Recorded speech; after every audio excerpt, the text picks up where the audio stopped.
Alright, we're like a minute early, but let's just, we'll just open things up. We can give people a second to filter in. Maybe I should turn off my heater. Can you hear the sound of my little space heater in the background? I don't know that I need it. It is starting to get a little bit warmer out. It's honestly been really nice out. So I could probably turn that off. I've had it running for a while. Let me turn that off. Unplugged it. Alright. Yeah, it's a fair amount quieter with that off. Oh, hello! How are people doing? I've got some ideas for dice, but this is gonna be like a chill, we'll figure things out as we go sort of dice making stream. But yeah, I do have some ideas. I'll show you what I've got, what I'm thinking, and maybe you guys can help me pick like some colors and help me decide if I should do things differently. I've pulled out. I went and posted a photo of these on Patreon and in my Discord yesterday, I think. I kind of want to try using, these are new, well, this and this are new pigments that I got. I mixed these other colors from these three. I kind of want to mess around with them some more because this is the first time I used them, so I think it'd be fun to mess around with them and see what they can do. So maybe we'll do something with that, but I feel like I probably want to go a little bit more pastel. I figure the plan is like Easter themed dice, so maybe a little bit more pastel, maybe some like flowers and stuff. But yeah, so I was thinking maybe something with this new pigment. I also went and grabbed out like flowers. I have more flowers behind me too that maybe we could do something with some of those. And then I was thinking maybe, because we'll do 3 sets, I'll pour enough resin for 3 sets. Maybe we could just do something that's like a bunch of glitter. Like a super glittery set. Pull out a bunch of different things. But I've got other things too here. Like I've got like, these are glow in the dark. Oh, sorry. I moved things around a little bit. You're over here now. I've got like glow in the dark butterfly glitter and other random glitter and stuff. Do something with like iridescent foil. I don't know. What are see if anybody has any thoughts if they pop in here. I guess to start out, I could start grabbing some. Don't want to grab molds. To start out, let's maybe figure out like glitter, because we can figure out some glitters that maybe go together and just start throwing them into a cup. I kind of like, I have some glow in the dark glitter and it's kind of like pastel-y. So I'm thinking maybe we could find some like pastel sort of glitters to go together. I don't know that these match necessarily. I pulled these out. This is a holographic one. This is I don't know what you want to call this one, but it has like, it's kind of like an interference, what's the word I'm looking for? Iridescent? Yeah. Interference, iridescent, sort of flakes. Maybe we could do something with one of those. I've got a few different colors. But I do feel like this stuff could be fun. Let's see if... Why does it chat like that? Weird. Okay. There we go. So yeah, I do kind of like this green. I don't know have I even used this green? Oh yes, I did use this green. I used this green for like a neon thing that I did. But I'm thinking maybe the green, but maybe a couple of other kind of pastel-y sort of colors. I don't know that those are really pastel, but that blue's kind of cute. Just cast your 3rd attempt at your own dice a couple minutes ago. Hey! It's a good day for dice, apparently. Good day for dice. You can help me figure out what I'm gonna pour. That's my first plan here. We're gonna design some dice together. I have some base plans, but we're talking ideas at the moment. My first thought is glitter dice.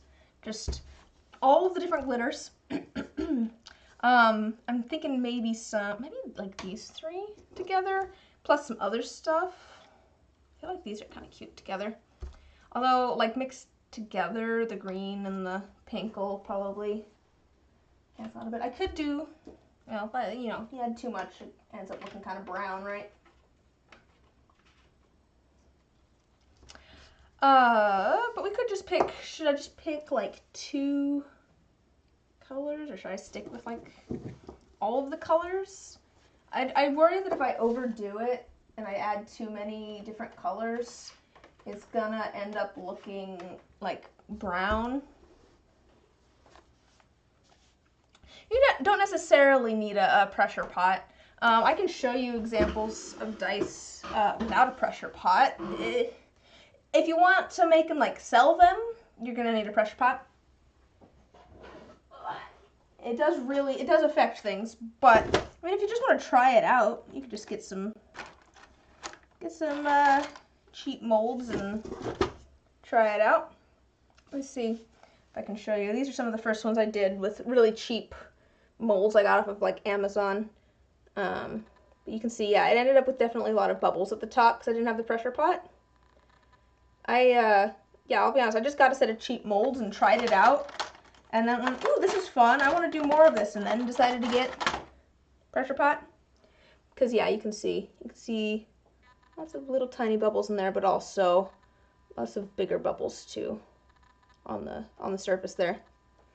Versus, here, these are the same molds and everything. Versus this after the pressure pot. And, let me see, I think it was this side. These are some of the first dice I ever made. These were still in the cheap Amazon molds. Yeah, you can see it doesn't have those surface bubbles. It has that spot there, but that's because the molds were kind of, they weren't great. Like, yeah. The cheap molds are, they're not great, but like, as something just to see whether you want to do it or not. It's not a bad idea. Okay. Yes, so glitter. I'm thinking maybe kind of like pastel-y sort of glitters. I could do some kind of like lighter, more pastel-y colors. Got like, do like these. I do wonder how these will look all mixed together, but this is like an experiment day. We're just throwing stuff together and seeing what happens. If it looks good, it looks good. If it doesn't look good, that's okay. Yeah, we could do some of this little blue hollow glitter. I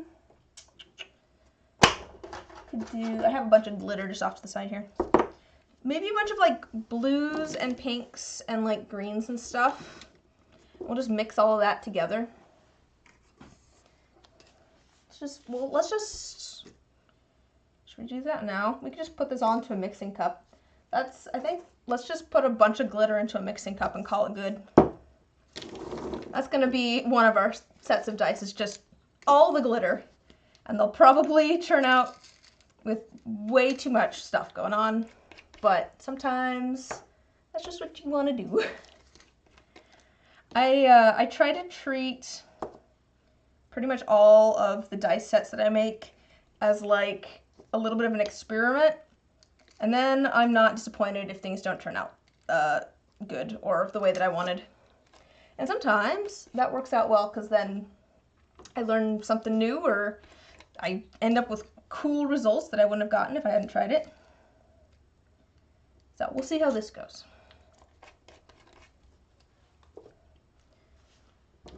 I'm trying a slightly different camera setup today. I don't know, you guys are on a tripod today instead of on my monitor. I have the monitor like off to the side a little bit, which I think I do like having the monitor over here. It gives me a little bit more space. But you guys are like just a little bit higher up than you have been in the past. So I worry that it's gonna make it hard for you to see what's going on. So if I ever am like working on something and it's like, what is that? You're just squinting at the screen, feel free to let me know and I'll try to bring things a little bit closer. I wish that I have like 2 tripods. I have this one that you guys are on at the moment, and then I have like a little handheld one. The thing is, like, the little handheld one is too short, and then this one's like a little bit too tall. I don't have anything like in between. That would be nice if there's something just like a little bit in between. This is a full-sized one that I have basically as short as it'll go. So what are folks up to today? Do anything fun today? I'm doing this for fun today.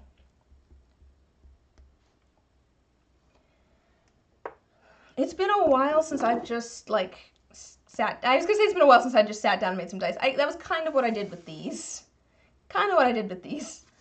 These were for a purpose, but I did also just kind of sit down and design something. Build 3D printed eggs or rabbits and ooh, true. I don't think we'll have time to do that today. That would take a little bit more prep. I need to actually like make the eggs or 3D print them, but that would be cool. I think I saw someone who was doing that in a Discord that I'm part of. I don't remember who it was, but it was in the, I'm part of the Discord because I'm, for the folks that have made my masters. A little bit of that. It's been raining all weekend. I like the rain. We had like a random, like, I literally I'm in the basement at the moment. I literally came down here and was just like kind of working on some stuff the other day. And then like 15 minutes later, I was like, is that thunder? It was sunny outside. What's going on? And I went upstairs and it was just like suddenly so windy. And then like a big rainstorm came in and there was hail. And like another 20 minutes later, it was sunny again. What's going on? I guess that's just the spring weather. All right, so I'm thinking I'm going to add some, I keep thinking you're over here. I'm going to add some of these, which are just different shapes of glitter. They're a little bit heavier. So, you know, I don't know. They're probably going to sink, but glitter likes to sink anyways. We'll try to mitigate some of that. Let's just add a little bit of all the colors. Maybe not all the colors, but a bunch of the colors. Yeah. I wasn't really complaining though. I enjoy the rain so much. It's very hot and dry where I live most of the time. All right. There we go. Got a bunch of glitter. I kind of like that. Should I add? I was worried it was gonna look like super like brown or messy or something, and it is messy, but like I think it's kind of in a fun way. That's kind of fun. I wonder if I should add any. I could add like some other. Oh, I could add. I have these little like flower ones. Should I add some of those? Would that be? Might as well. A few little flower ones. I don't think those are too different in color. Add a few of them. What else we got? We're making a set of everything in the kitchen sink dice. I've got like some big chunky flakes. Oh, that's some of these. Something that I like to do with the like glitter dice, things that have like glitter, or things that have glitter. Dice where it's just glitter in them, I like to have different like shapes and sizes of glitter. I feel like that really fills it out. I could maybe, can I use foils? I don't know, do you think this pink would match, or is this a little bit too different? I'm thinking maybe a foil or something. I like this kind of foil because it adds some, I could add some of this. I could add some of this foil. That would be good. I was thinking maybe a little bit more color might be nice though. But I like adding foil because it breaks apart nicely into a bunch of different sizes and shapes, and it makes it fill out more, the dice. Anything else I have is like, all the other foil I have is like very dark. Pink is the lightest if I don't want to do like silver. No on the pink though.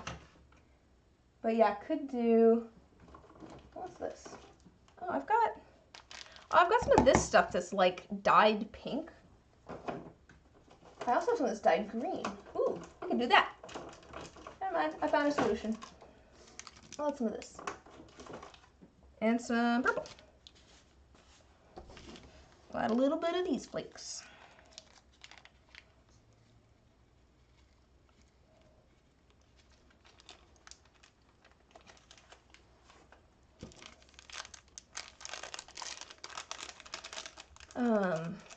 Oh, but I was saying before though about the 3D printed eggs. Yeah, I'm part of the Discord for Rebel Broker and their Patreon. Those folks that made my dice masters, and someone in there was doing dice with like little eggs in them. Those were cute. Okay, just add a little bit of that.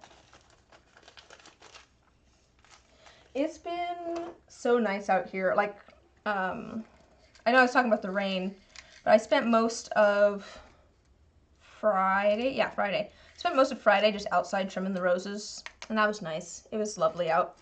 I got a little bit warm because I was wearing like a thick wool sweater to protect myself from the roses.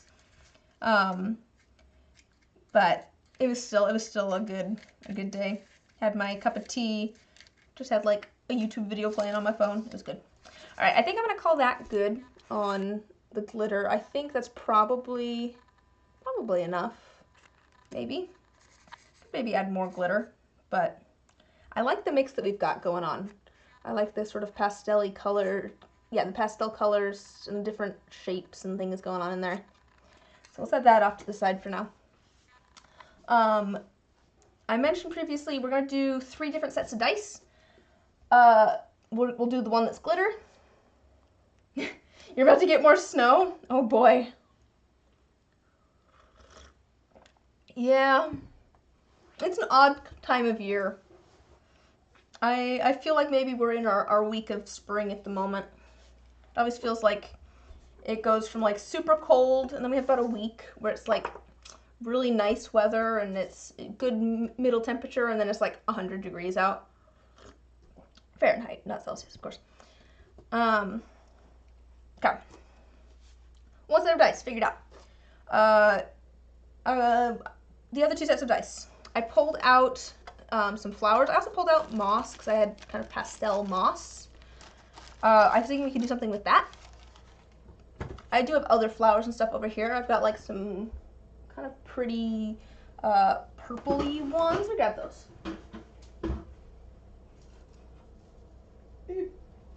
I've got like these. Let's flip that around so you can see the colors. I've got like these we could do something with. I've got kind of a darker purple, but also like a lighter, more bluish sort of purple. These could be really pretty. Or we could do something with, I mean, I have like more natural sort of flowers too. That aren't dyed the bright unnatural colors. Could do something with that. But yeah, I'm thinking flowers. And then the other set I was showing off, I got some new pigments that I tried out the other night. And I just posted a photo of these in the Discord and on my Patreon yesterday. That's how recently I tried these for the first time. This is actually 3 pigments. It's this one, and this one. And then these ones. It's these 3, and then these other colors were all mixed from these. I kind of want to, careful with this. I kind of want to mess around with these maybe a little bit more, just because I haven't messed around with them much. The fun thing about these is they did kind of like a gloopy, drippy sort of effect, kind of like mica powders and stuff do, or you can do, depending on how you use them. So I was thinking maybe we could do like, we could just do these 3 colors and then have something else in the dye and then have all 3 colors drip into each dye. And then when they mix a little bit, we'll get some of these other colors in between. That was one thought I had. We could do something where we did like, I have like these off-white flowers. We could do like white flowers with that. We could mix these two ideas together. Alternatively, I could do like layers of color. This is not the same pigments. This is a dye that did not turn out. But we could do something where it's like layered colors. So we do multiple colors in each dye just stacked on top of each other. I'm not 100% sure on this. I'm looking for ideas. That's the goal here, is that we're coming up with ideas together.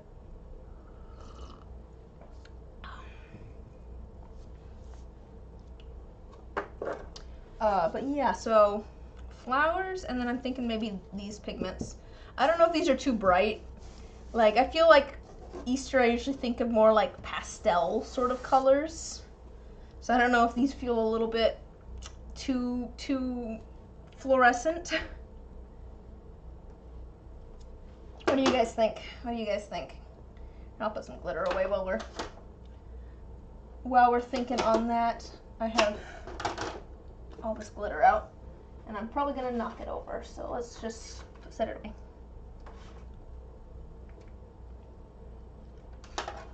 I could add some this glitter. Wait, I found a little bit more glitter to add. I'll add a little bit of this. This is same color that we had before, but in like a different size. So we'll add a little bit of that. Just a little bit.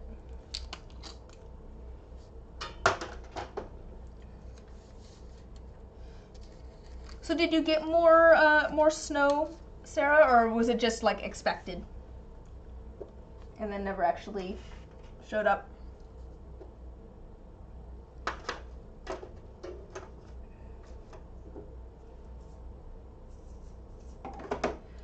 Okay. So I think if no one has any other ideas, more vivid colors, okay, sweet. So let's go with these ones then. What should I do them with? I think I like the idea of doing the 3 colors, like a little bit of each color in the dye, so that they kind of drip down, and do kind of the like gloopy effect in there. Oh, excuse me. So then maybe they'll mix and get some of these other colors in there. I don't know what I want to put in the rest of the dye, what I want to put with them. So for these ones, I did like some like shimmer and some flakes with them. And I think that's pretty, but I don't know that I want to do the same thing again. Oh, thank you. So we could do flowers with them. What have I got? I have white feathers. Ooh.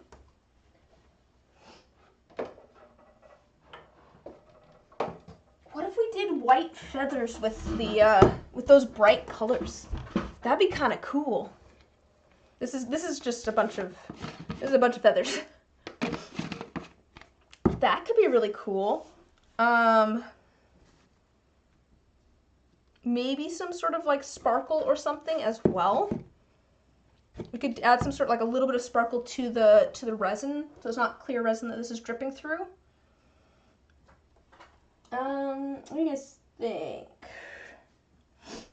Like I could add just, got like a blue interference Miko. It's kind of hard to see on the, you can maybe see that it shifts like a little bit blue. Basically, this would just add a little bit of sparkle that kind of shimmers towards blue a little bit. That could be pretty. I mean, we don't have to make it shift towards anything. We just do a little bit of sparkle. I do like this one. This one has kind of like a yellow-green sort of shift, but I use that in these ones. So that seems a little bit, I don't know. Don't know that I want to do it again.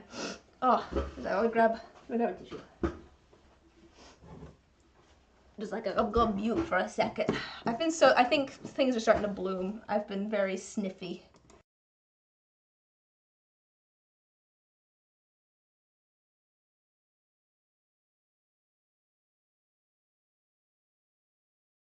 Oh. So yeah, so vivid colors, white feathers, I think, and then maybe some sort of shimmer. I don't know what shimmer, or we could do more flakes. Like, I do like the flakes; they're very pretty. These flakes are so pretty. I could also pull out my my color chips, and we could look at those. See if there's anything in there that you guys think looks interesting. Let me just balance that on there, maybe. Can I balance that? No, let's just set that aside. Yeah, I do like the idea of the feathers with the bright colors. Let's see what we've got. These are my paint chips, as I call them. These are just all of the different colorants that I have. These really show off these flakes, I feel like, better. They don't necessarily show off on camera maybe the best. Oh, you can see. Look at how like sparkly and pretty those are.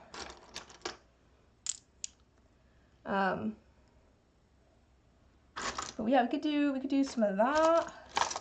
We've got a little bit of like, wouldn't make it opaque, just have like a little bit of gold. Ooh, what about like a gold, little bit of a gold sparkle or a silver? I have this interference silver too, which just had like kind of a silver sort of flash to it a little bit. That could be pretty. But I mean, I've got other things too. We could also add foil. We could add gold foil. That could be an option. We could also do silver foil or iridescent. These sort of iridescent flakes.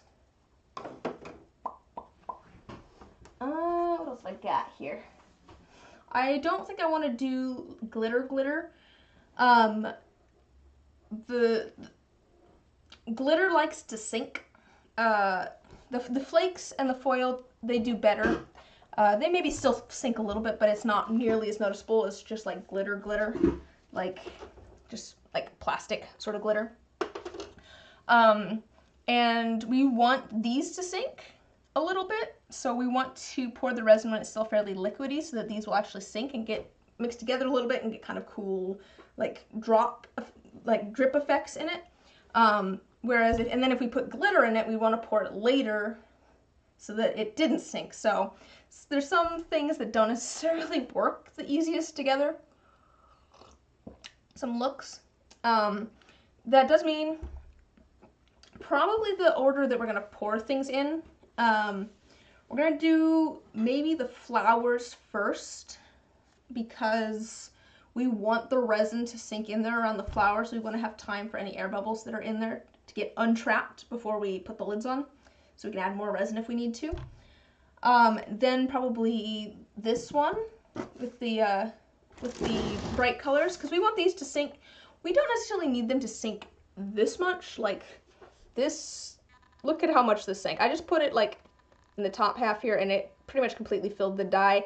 I don't necessarily need that. We can pour that on top a little bit later than I did here, and it'll still sink.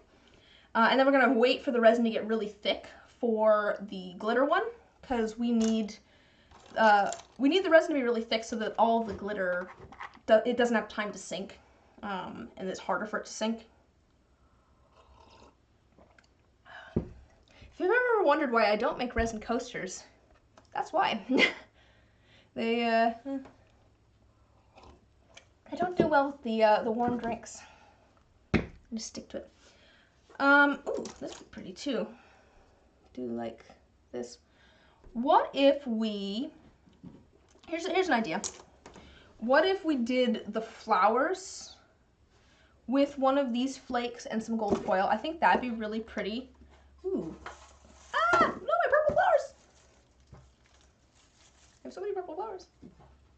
Look at these that would be really pretty with the gold foil. It looks more blue on camera. It's a little bit more purple in real life. My camera tends to turn things a little bit blue. These are like very purple, and these are purple as well, but they're a little bit more pale. More, what would I call that color? It's kind of a bluish purple. It's a little bit more Is that periwinkle? Ooh, do silver as well. Silver, gold, and iridescent flakes. Oh, blue and silver. Blue and silver with the feathers. That would feel kind of like celestial, like airy, right? That'd be kind of cool. I feel like with the feathers and everything. That seems nice. So maybe we'll do gold foil and one of the flakes with the flowers. I don't know which flowers yet. And then we could do blue and silver, just a little bit of blue and silver shimmer with the feathers and the bright colors. That sounds like a good plan. I like that idea. All right, we got to decide which flake we want to do over here. So I've got a few options. There's more than this. They're just buried in here. Just give me a moment. I've got so many of these now. I need like a new... I just moved things to this little tray. So I ran out of room in my own old container for all of my little chips. I was thinking of getting like a board, maybe like a magnetic board, and attaching magnets to all of these. And I could stick them all on the board. I was like, that might be kind of cool. But I like being able to lay them out on the desk. I guess if I did a board, I could still pull them off and then set them on the desk. So that might be kind of nice.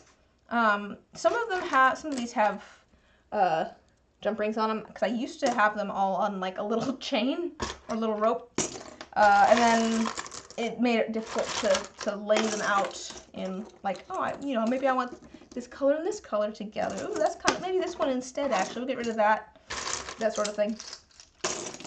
And here's another one. These are pretty. I know there's more somewhere. Here's one. Ooh, that one's pretty. It's kind of an orange. How many do I have? There's 8. I'm missing 2 more.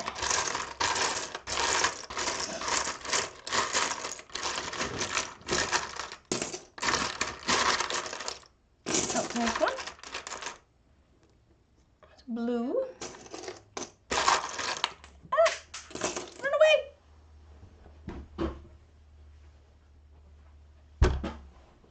Alright, one more in here somewhere.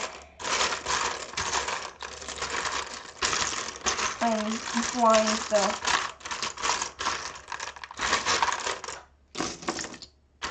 Oh, there it is. I see it. I see it. Aha! Alright, so these are all of the flake options. Oh, they look so pretty in real life. I don't know if they'll show up quite as much. Put some similar colors together. Ah! Let me not drop them everywhere, too. Okay. So, here's the... Oh, yeah, you can see them on camera. There's a little bit more glare on them, but you can see the colors. They are even more like sparkly and like color shifty in person, I'll be honest. But there's the options. We're thinking with these. So should we go for the purple flowers, do you think, or more of like these sorts? Should we go with these ones, or should we go with the purple? I'm leaning towards the purple, honestly, with like the gold. With the gold and stuff, but I don't know. We could do it with some I don't know, different colors of moss or something. I don't know. Do it with like some green moss. Ooh, the green's kind of pretty. The green and purple. And then maybe this. Purple for sure. Yeah, I'm kind of leaning towards the purple. I mean, we could go for purple flakes, or we could go kind of like opposite and go more, no, the yellow's gonna blend in with the gold, maybe. Purple gold sounds very regal. I know, that's kind of what I'm thinking. I'm thinking very kind of regal sounding. Yeah, I think purple and gold. Should I do purple flakies then too? That's a little bit more pink though. I think maybe this, what is this one? Oh, violet blue. This one's maybe, because we're looking at some kind of, it looks more blue on camera yet again. So it's more purple in real life. It is very blue, but we're working with kind of like a bluish purple flowers here. So maybe we could go for like a bluish purple sort of flaky with it. Yeah, opposites go for beautiful, but we have the opposite in the gold, since the opposite of purple is yellow. So I worry that if I do, okay, so we're not going with that. I worry that if I do this one, which is kind of like yellows, greens sort of colors, it's going to blend in with the gold a lot, which isn't necessarily a bad thing. We did one kind of like these orangey yellow ones, but I don't know if it's going to, would it add enough, you think, if I did like the yellow, one of these yellow or orangey sort of ones? I mean, it is adding some color shift, but I have kind of like this orangish, this one's called brown yellow. Gold, yellow, and that's what I'm saying. I've already got my yellow. Exactly. I've already got my yellow here via my gold. So I don't know if but I mean, I could do green, if I could add a little bit of green moss with these, just a little bit, and then a little bit of green flaky. I don't know if I like that with the gold, though. It doesn't feel quite as regal. I think I like one of these, maybe. I'm thinking one of these. So we've got, the colors aren't going to show up exact on here, but let me see if I can show you. Oh yeah, they show up pretty well. We've got kind of like a more orangey, more yellow. This one actually goes very green as well. And then this one's more of kind of a blue purple, and this one's more of a pink. This one's maybe a little bit too pink. I don't think I'm gonna go with one of these. What do we think?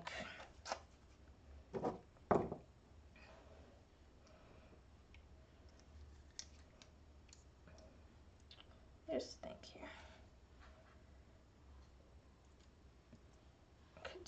Should I do some white flowers in there too? I'm thinking maybe a mix of all three of these. So I've got kind of like a darker purple, a more periwinkle, right? Periwinkle's blue purple, like a light blue purple. And then I've got kind of like some off-white ones. I think let's go with a little bit of the blue purple sort of color. I think that'll look really nice with the white flowers too. I don't know if I want to do green moss or not. I could do like a little tiny bit just to kind of go with the, I have like a darker green too. I like the light green though. It kind of lightens it up a little bit. We have that dark purple there. All right, let me put these away. I think we've got our colors figured out.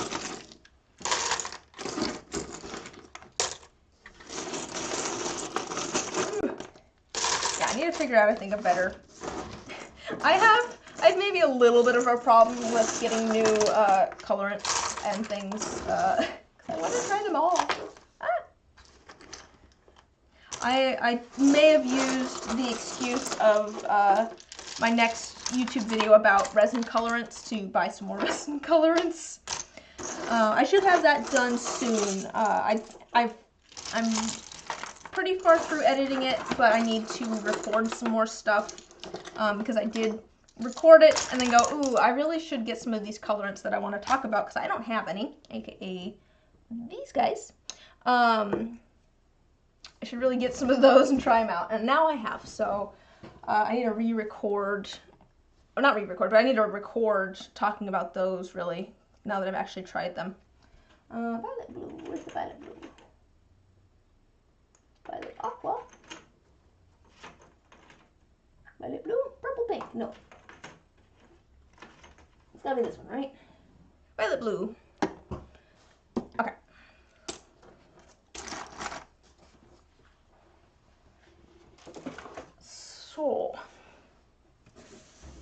So our plan over here, so we've got our plan to do purple flowers. I'm going to put these up and away since we're not using them. I'm thinking, hello, I'm thinking maybe a little bit of green moss. I'm not 100% sold on the green moss. I think I have some other green moss that maybe looks a little bit more natural. Let me grab that.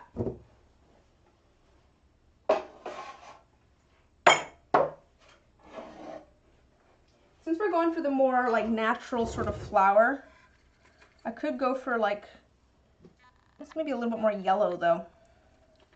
I don't know if I like that. It's maybe a little bit too yellow. You can see this one's kind of a cooler tone, and this one's kind of a warmer more yellow tone. And this one obviously, this one's a little more natural feeling, but I think the cooler tone kind of matches the color of the stems better on this. Ooh, they're a little bit kind of cooler toned. This is kind of a cool gold color too. So maybe this. So let me set this out of the way. Do I have anything else over here I want to do? I mean, I have some like lavender and stuff. Could add a little bit of that. Just trying to think. Is there anything else over here we want to add? I mean, I've got like bees and beetles and stuff too.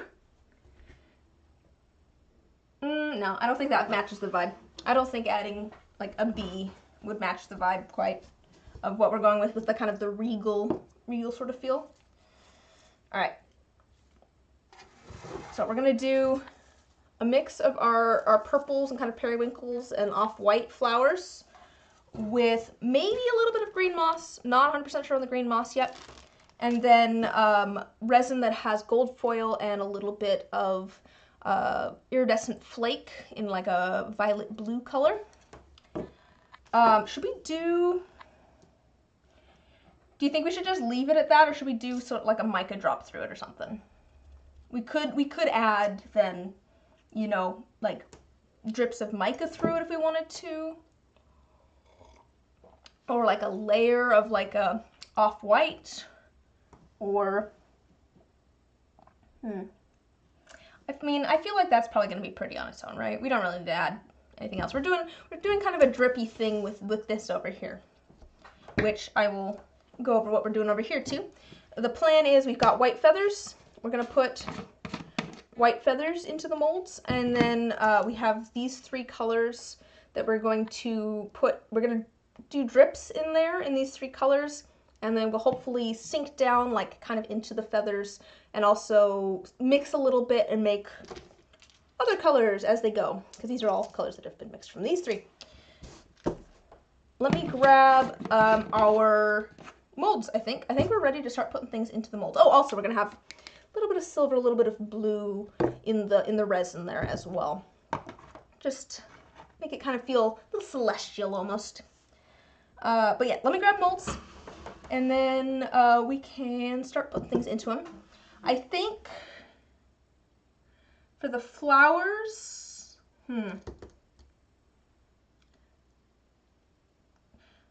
okay, let me, for the ones with the feathers and the glitter, I'm gonna have it with the highest number at the bottom because we want things to drip towards, I think, the highest number.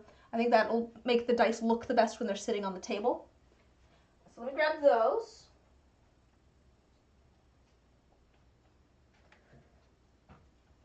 Alright. 20s, 12s.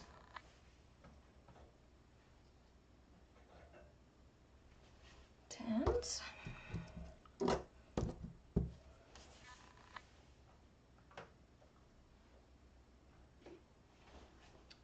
8s, 6s.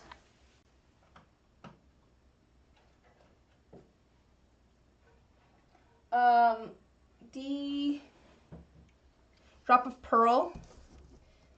In which one? So that's kind of what we're doing with these. These are like a little bit of a pearlescent sheen. That's the plan with adding a little bit of these. Is they will add a little bit of kind of a sparkle, a little slight shimmer of a different color. Do they roll true then? Which? When what?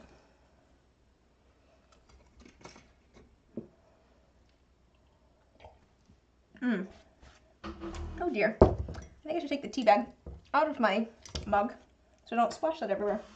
I'm gonna need to wash this sweater.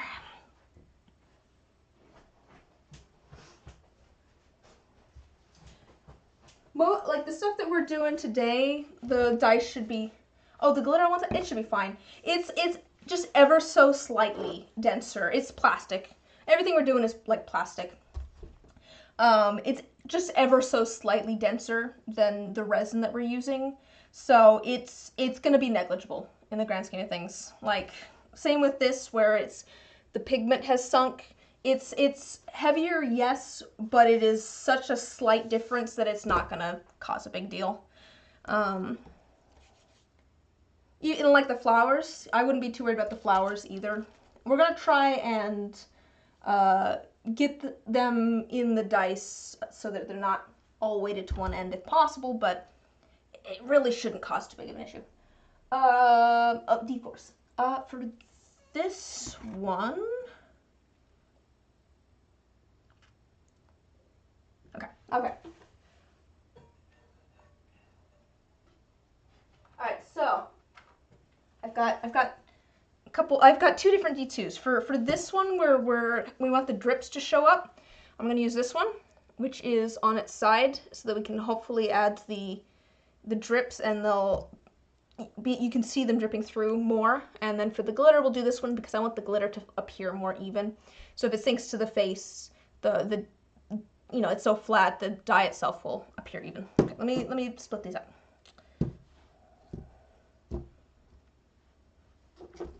Alright, these go over here. These go over here. Oh, those are the ones for the glitter. For the flowers, I don't know if I want to put the highest number at the top or at the bottom. If I put the highest, I don't know that it matters too much.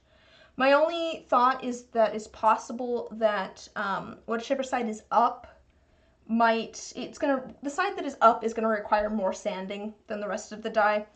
I end up having to sand off where there's flashing and stuff. So I end up sanding down like this face the most.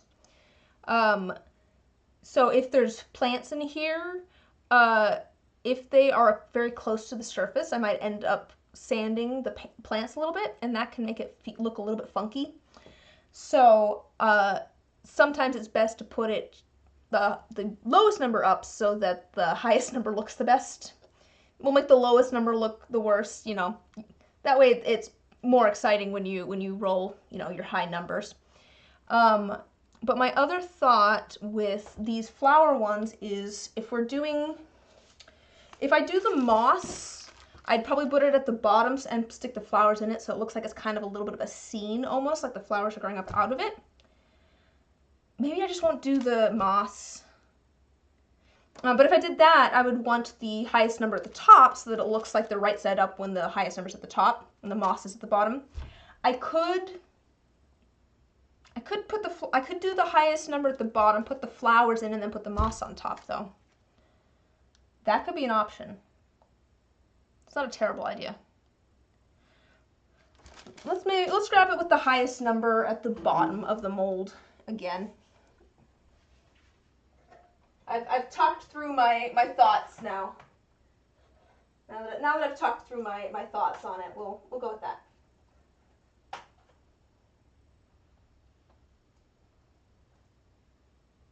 Just have to grab everything. Okay. I do feel like I end up using these molds with the highest number on the bottom a lot more. Those with the highest number at the top. It really just depends on the design I'm going for and what I'm trying to accomplish. Usually if I'm doing like a little scene or I'm trying to put inclusions in like that has an up and a down, I'll do the highest number at the top because it's easier to make sure I have things placed where I want them. Okay, so let's start with the feathers because I'm still not 100% sure what exactly I want to do with the flowers. So the plan here is we're going to put, I think, just one feather in each die. We're going to kind of put it in there so that it's in the mold a little bit. Feathers, honestly, I should use them more. They always end up looking really cool. Because you can see like the little strands of feather and stuff in there. And I think it'll look really cool with the bright colors dripping through it too. But let's get these open and let's get some feathers put in there. I think I'm going to need to cut them down. Most likely. Like this is not going to fit in here. So we'll have to cut this down a little bit. But that will be okay. Do I have any in here that are... I might be able to like cut them and then use one, the same thing in a couple of them. So let's try that. Alright, so got our little piece there. Try putting this into our D20. I'm going to try and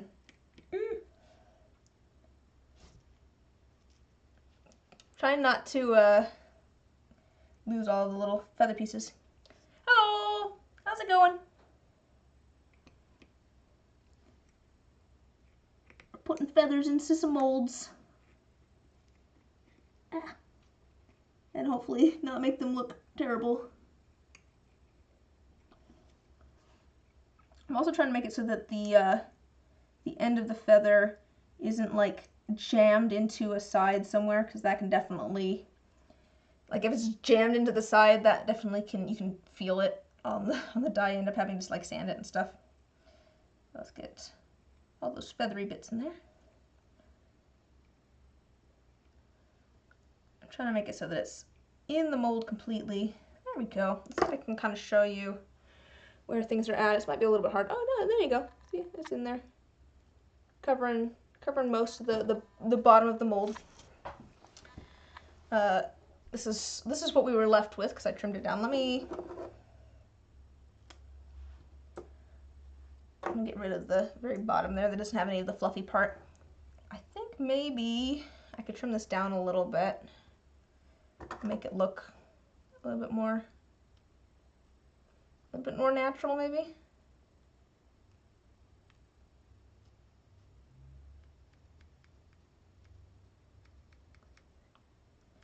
How's it going? I think probably once it's actually in the die and it's been moved around a little bit, it's not going to be super noticeable.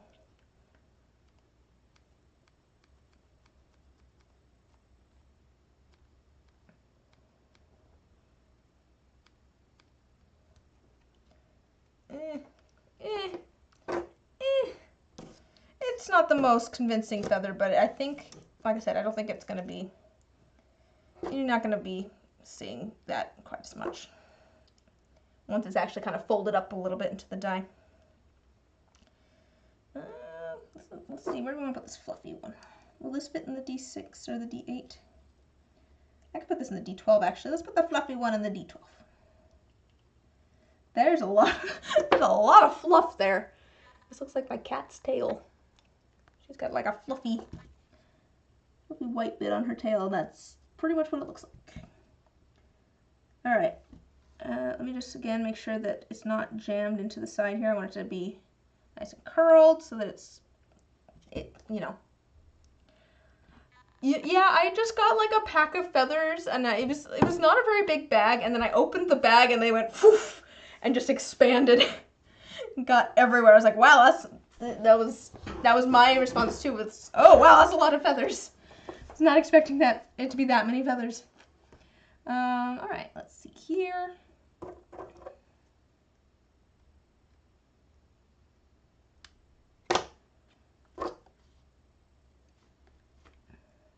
How do I want to do this?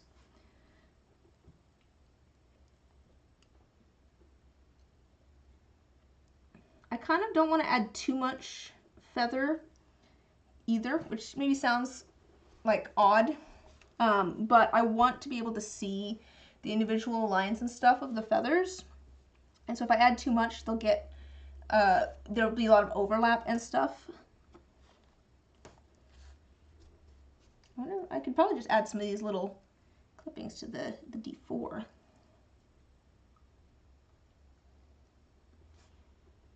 I think maybe this needs to be a little tiny bit shorter for our D10. Seems like it anyways. Yeah, there we go. I'm trying to get it so that it's on the bottom too, so that the colors, once they drip down, will kind of, you know, be a little bit covered up by the feathers on the bottom. I think that will look cool. Come on, get into the mold. There we go. I'm I'm just throwing all of my like extra little bits into the D4. Okay, that's probably enough of the D4. We'll call that good. All right, let's chop this up a little bit.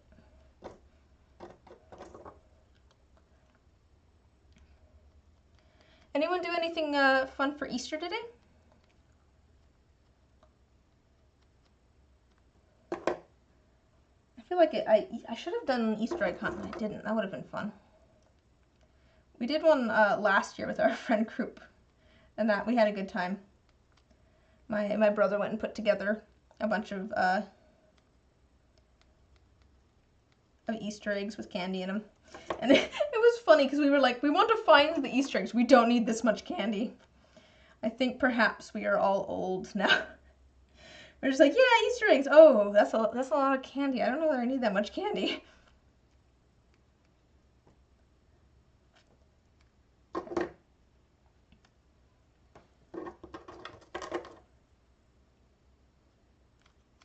I'm gonna kind of cut this down a little bit and try to make it look a little bit natural. Let's see, family and food. Way too much food. Now you have to do homework. Ooh, for your master's. What are you getting your master's in? That's exciting.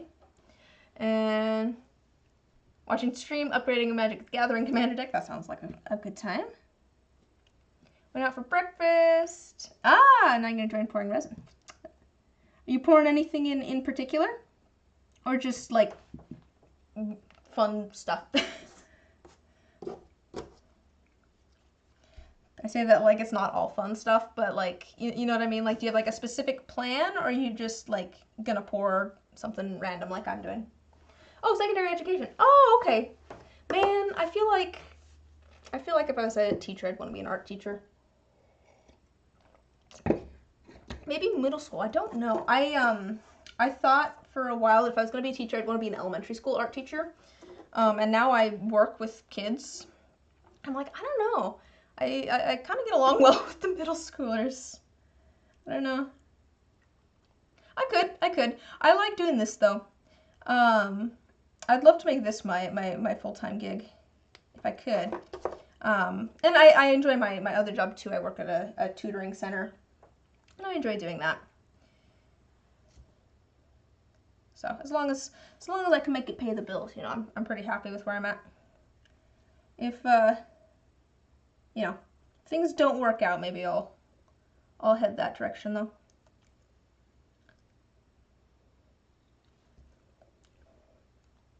It's all about the cash flow. It's just about, you know, paying bills. Just turned 50. This is your first year teaching. Oh, getting your certificate, master's, and art classes at the same time. Oh, cool. Oh, inner city school though, very rough. Yeah, that sounds like that'd be a time. It's good though. I'm glad that we're getting, you know, that there's art classes.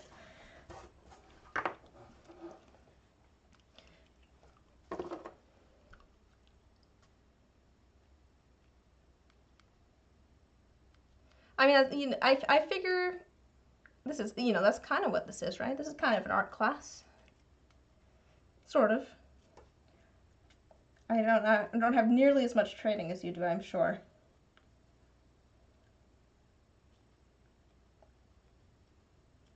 This is just a more informal art class. I was thinking of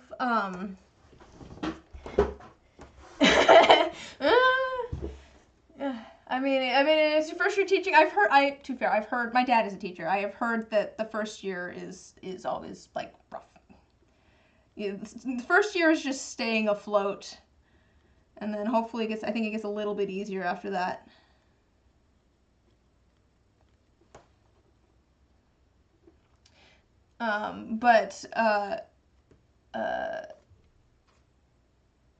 No, I don't know about, yeah.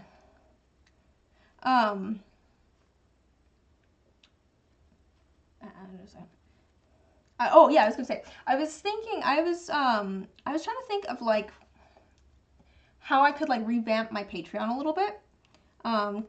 one of the things is just posting to it more. I like set a schedule for myself to actually post once a week at least, because I had been kind of neglecting it a little bit. And then I was like trying to think of other things. I was thinking it could be cool. I don't know if it's something people would be interested in, or if it, I'd have to figure out how I'd want to set it up. But like if I did like a Patreon tier where, you know, like once a month I would get in a call with you and like help you out with art stuff or do constructive criticism or walk you through something, resin or otherwise. I have a little bit of art knowledge. I've got a minor in it. I don't have a major in it, but let's see. Pouring some translucent resin into the molds you spent this week making so you can make some masters out of them and do something fun. Oh, okay. Got some damage counter themes you've been jotting down. Ooh, that's exciting. I know, I saw the, I mean, I am so, I do want to make, I want to try your holographic sphere thing. I think that they look so cool.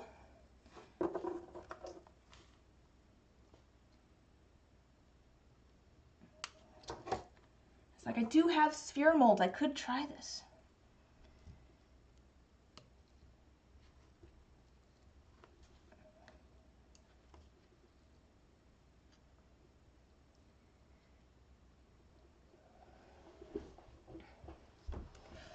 It would be a thing where it would be, well, one, I don't know how many people that follow me or that are interested in my Patreon are people that are interested in learning how to do resin or people that would like to purchase resin, you know what I mean? Or more interested in like the entertainment aspect of it, you know, aren't artists themselves maybe, but are, you know, like watching people do art. And I figured that if I did do it, I would have,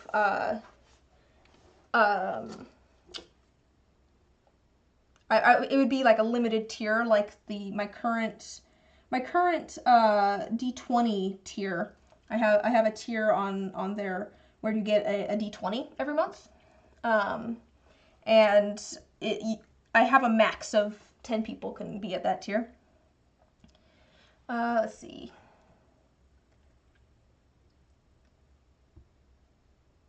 Okay. Oh, the holo dice are so cool. If you guys haven't seen the holographic dice that Tara's been making, there have been posts in my Discord showing off the holo dice, but basically they're spheres that are like completely holographic. It's the $30 tier. Wish you had the budget for resin right now. You're just running on some sculpting. Oh, what medium are you sculpting in? That sounds fun.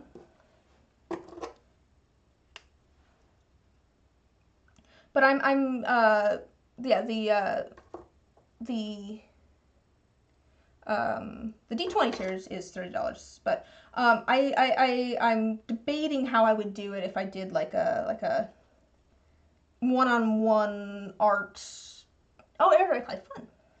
What are you making? I like arts and crafts. I will tell you what. Since you guys are here, I'll give you a little bit of a sneak peek.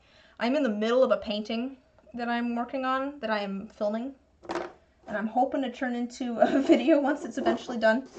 I got part of the way through and then got caught up with, like, you know, I was like, oh, hopefully I can work on it, you know, this next weekend, and then I trimmed my roses all day on Friday and stuff.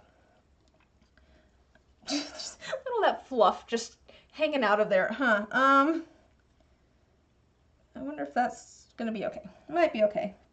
I can't see anything except for fluff in this mold. It'll be fine. I bet the colors will sink through it fine. Okay, these all have feathers in them. Some of them are kind of the tops where it's a little bit more distinct, and some of them are a little bit more fluffy. It's not going to be a stream. It's going to be a video, hopefully. It's an idea that I've had for a painting for a while. I'm excited to actually get going on it. I really enjoy painting. That's honestly probably my favorite medium is painting. But it's not like it's my hobby medium right there. It's the one I do for fun. Small dragon sculptures featuring your defective homemade dice as their little treasures. Oh, that sounds so cute. I'm just gonna toss these little bits of feather. I'm usually a hoarder and I hold on to every little thing, but I think this is gonna be more trouble than it's worth to try and keep the little tiny pieces of feather.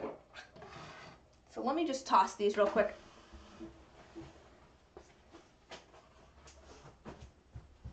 All right. Cool. We've got our feathers in there, and then we're gonna be doing our 3 colors. Try not to get any of this on my hands because it's not good for you. Yeah, so that's gonna be these 3 colors. Oh, also if you just joined, I was showing off the dice that I made trying out the pigment pastes. Yeah, so I've got these 3 colors, and then I use those to make all of these. Does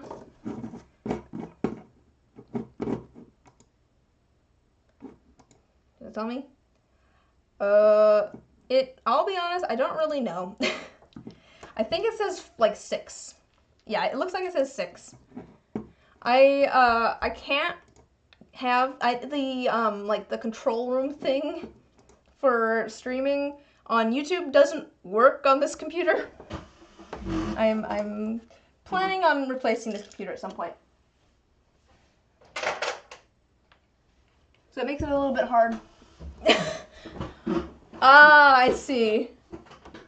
Well, thank you. That's very nice of you. Huh. It doesn't always gift it to people that are watching, it looks like. I wonder how that works.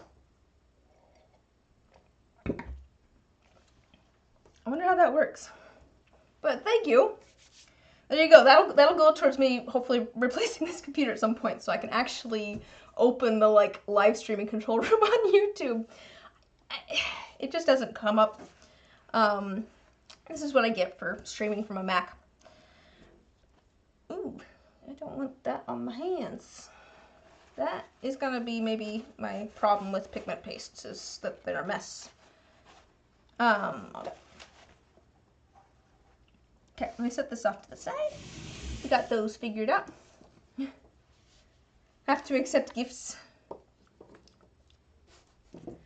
What do you mean? To be fair, I am very much a person that does not like receiving gifts necessarily. I'm streaming from, hey, you know, I'm not gonna knock it too much because it was given to me. This was a computer that I was like, I want to stream, and then my didn't know this was a thing. First time watching a live video. Oh, I'm glad you could stop by. Yeah, it's fun. It's funny because I don't really like watching live streams all that much. I like live streaming. I will go back and watch live streams after the fact, but I don't know why. I think it's just because I can't pause them. That watching live streams, I'm like, oh no, I'm gonna miss something. What if I want to? I'm the same way with movie theaters. It's like I'll enjoy going to the movies, but it's not really my thing because I like being able to pause things and rewind them and be like, what did they just say? And I think that part of the joy of live streams like this though is just interacting with people. I do think that's kind of the at least for me, the main fun of it is just being able to chat with people in the chat and the people that are streaming. This one is it.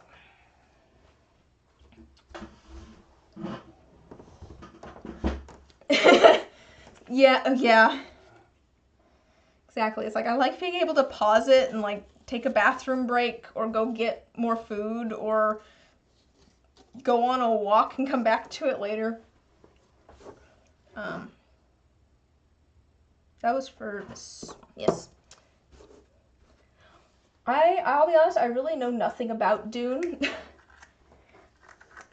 Is there a new one out? I thought they just made a Dune movie, didn't they? Or is this the new one? For some reason I was thinking that they'd made one like recently, but not like this recently. Oh, second one. Okay, okay. That makes sense. That makes sense.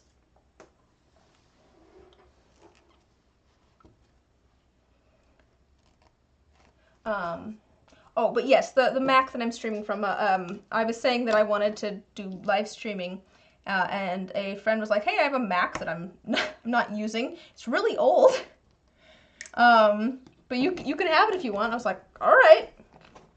So I'm not gonna really knock the free computer from a friend that has worked as my live streaming computer for, when did I start live streaming? 2020, so 3.5 years as my live streaming computer. Twitter, I've been talking about getting a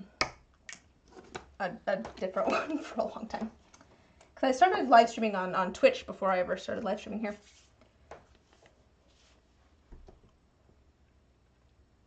Read the book. Molly Terrace has the cinema. Oh, okay.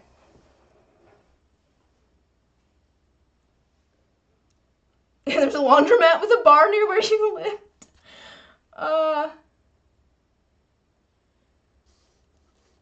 Exactly. As long as, yeah, it's handling. To be fair, the thing is, it's not handling OBS.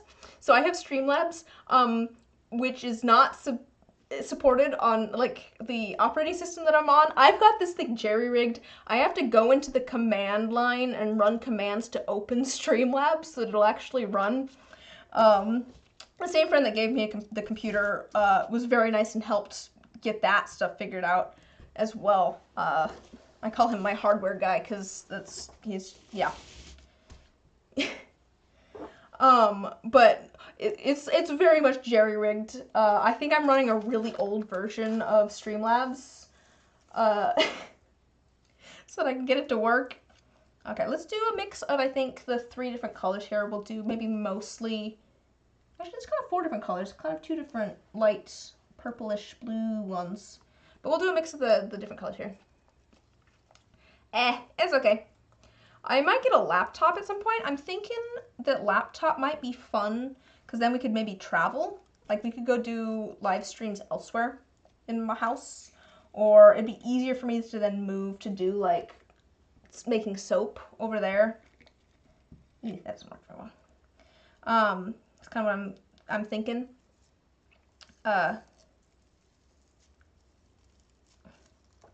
That's where I'm thinking at the moment. Okay, I'm gonna break this up into like some smaller pieces because this is just too long. I'm gonna break it up into kind of like the smaller petals, I think, on some of these.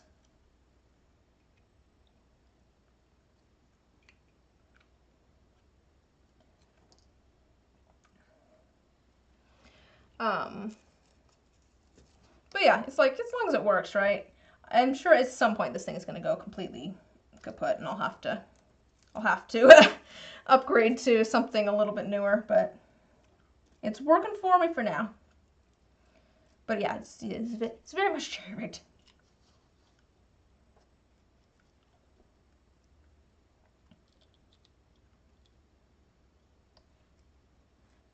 I think I'm just going to kind of throw these in here a little bit. I'm going to try and mix up the colors a little tiny bit. Get some different colors in here. I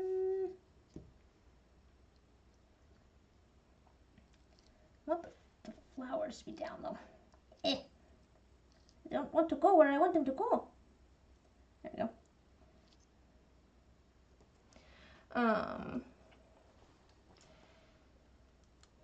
That's like future plans sort of idea.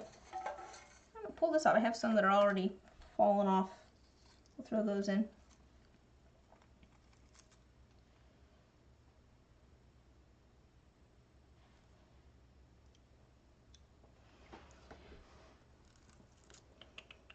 So we'll get all these flowers in here. I'm still debating whether I want to do the moss or not. I don't know. I'm still looking for opinions on whether I should do the little bit of green moss at the kind of the bottom, I guess, of these dice with the purple and white flowers and the gold foil. Not sure on that yet. Not 100% sure.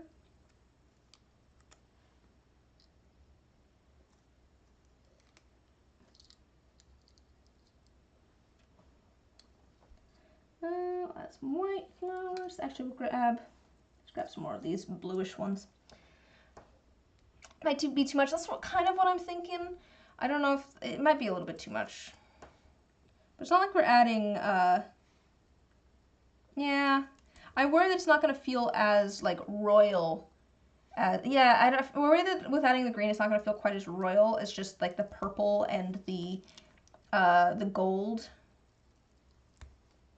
But I don't know if I'm making it a little bit less royal with adding the, like, sparkle, the flakes.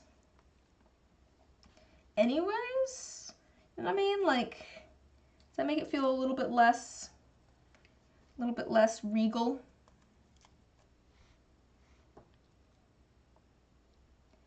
Adding a little bit of, like, iridescent sort of purpley, ooh, maybe I should, wait, I just had a rethink on how I do this. What if, so I've got kind of like, an ombre of colors here, right? I've got the white, and then I've got kind of the medium purples, and then I got the dark purple. What if I did like the lightest color at the very, well, it'll be at the top. So the lightest color, like the 20 face, and then I slowly like fade to the darker purple at like the bottom of the die. I kind of like that idea. What if I did that? That sounds kind of cool. I have to pull these out though to do that. I'm gonna do that. I like that idea a lot. That definitely adds some interest. So let's do that. I'm gonna just pour all these out here. We'll add the white first because we have the highest number on the bottom, and I want the white to be at the highest numbers because lighter colors feel lighter. They're not like actually physically lighter, but when you look at them, they look like they don't weigh as much as heavier colors. Welcome to Psychology with Liz. I've been doing this forever. I tend to put lighter colors towards the higher faces so that it looks like things are in your favor. Things aren't actually in your favor. I'm not weighting the dice or anything, but I want them to feel like they're lucky. And also I just think that it's going to be more visually pleasing when you have the higher numbers at the top because it feels like it feels heavier at the bottom with the darker colors. So I want it to feel like it's where it needs to be. Have I thought way too much about marketing probably since I've started making dice? Maybe. And how things are going to be perceived? Probably. There's a piece of feather in here. How'd that get in there? Where'd that come from? Who knows? It's a mystery. Alright, so I'll do a little bit of white in all of these to start.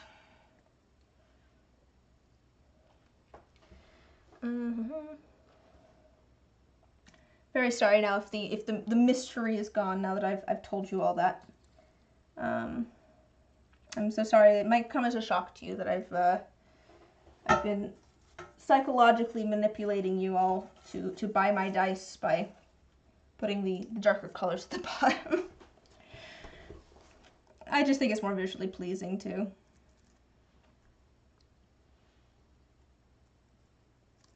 Sometimes it's fun to do it the other direction. And adds a little bit of interest. Maybe makes it a little bit more like different and something new. But general rule of thumb, lighter colors go towards the top. I do worry that I'm going to get a lot of air trapped in these. These are like little These are like little umbrellas of flowers, and I'm putting them upside down, so it's a perfect spot for air to get trapped in there. See how many bubbles we end up with.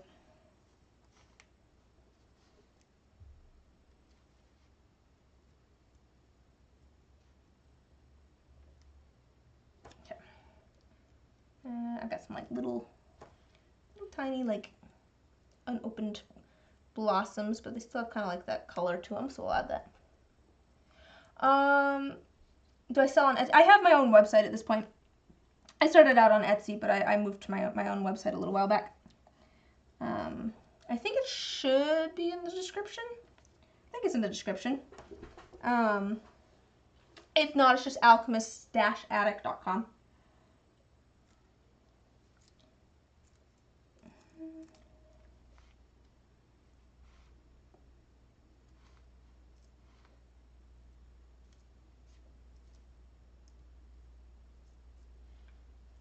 I think these will be pretty. Okay, how are these feeling? Maybe we could put some more on the D20 here. Make it a little bit more full. Yeah. If you're curious, feel free to check it out.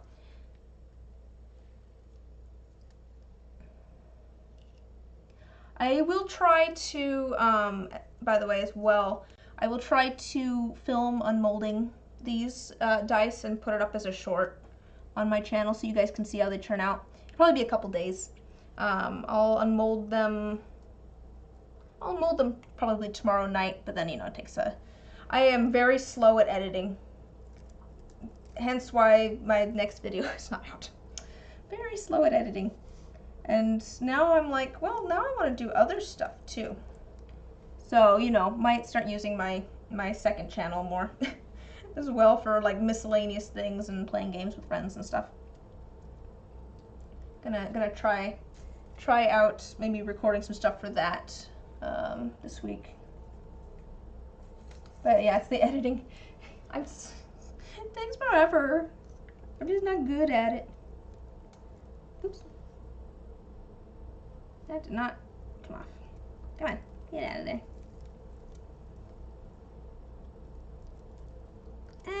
This one does not want to come apart at all.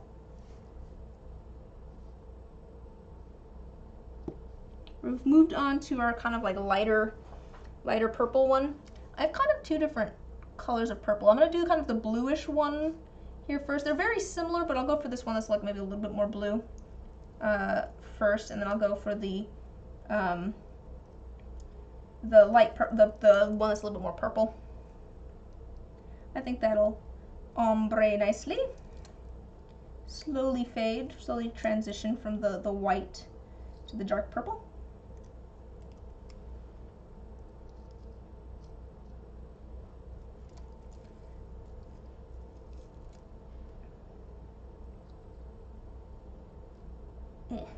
Yeah. That's what we're trying to do, is just kind of slowly transition.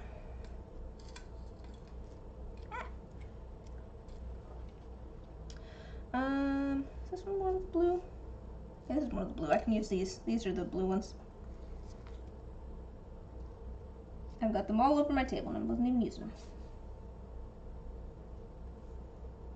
Let's see. Is there a nice... see if there's a nice like flat one that I can put into the D2.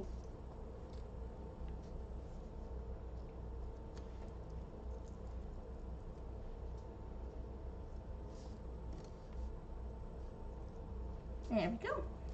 Ah! They like to fly everywhere. I am curious to see how this looks when it turns out.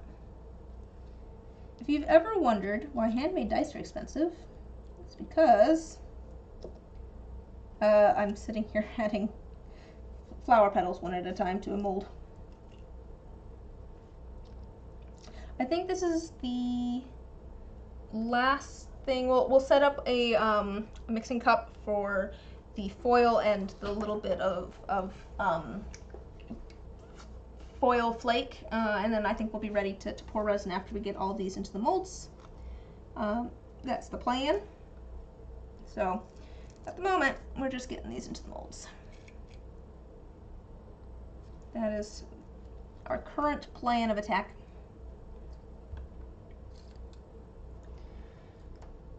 I've got so many things that I want to do on this channel. I have I'm working on the materials videos at the moment. Next one's going to be on resin colorants, things you can use to color resin. Let's add a little bit more of this. And then I've kind of plotted out the third one. I have not filmed it yet. I probably should have filmed and set up all of these before, you know, releasing the first one, so I could make sure that they were released very close together, but that requires foresight and planning. I don't do foresight and planning. And these ones. Yeah, these are just a little bit more purple. But I've got so many other things that I want to do videos of as well. I've got a bunch of like commissions that I should make videos for. I was trying to do videos for like all of the dice commissions that I've done, which I am taking a break from at the moment. Making them. I have a few that I need to finish up, but taking a break from taking new commissions. I don't know how long that's going to last. I want to at least give myself a little bit of time where I don't have any that I'm working on. To be fair, I just have a couple that are like finishing up polishing at the moment. They're like done being made and stuff. I just have to actually polish them and ink them and send them out. But I want at least a little bit of time where I'm not working on any commissions like at all, just to get kind of a feel of what it's like if I have more time to focus on the YouTube stuff, because I like doing the YouTube stuff and I'd like to focus on it. I just want to see how that goes, basically. What it's like doing this stuff more. I'm kind of thinking at some point it might be fun to do more live streams. This needs a little bit more of this one. I to be fair, I used to do 2 live streams a week, but that was before I got my current job. And then I you know, had less time. But like if I cut out commissions, which have been a fair amount of time, but again, it's one of those things where it's like, could be, like I do a lot of commissions, so that is a fairly, it is a fairly major part of like my resin making income. But I want to see what happens if I focus more on the YouTube stuff, because it's fun. I like making videos for you guys. I just like making videos, I've discovered in general, even if I am very slow at editing. Throw those in there. Come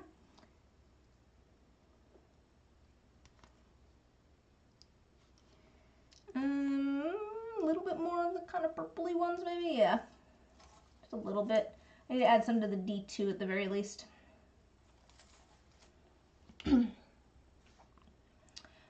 Yeah, the doing making YouTube videos is a surprising amount of work, I feel like. I feel like you don't necessarily realize how much work goes into making YouTube videos till you start doing it. If you're trying to stick to a schedule and stuff, I suppose.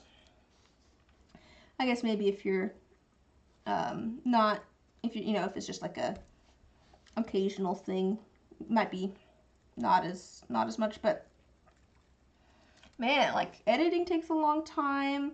There's just a fair amount of time of just like planning, figuring out what you need for videos and which video clips you need to film, and maybe I should go back to just some more simple videos. But I enjoy doing the like more complicated ones, even if they do take quite a bit longer to film. All right, I think we're on to our dark purple now. We'll start adding those in here.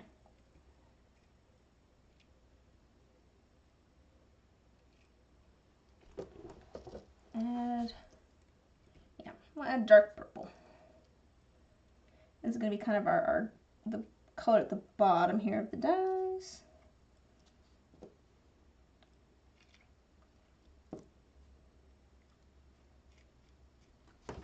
And it's okay if they're not full, like, all the way.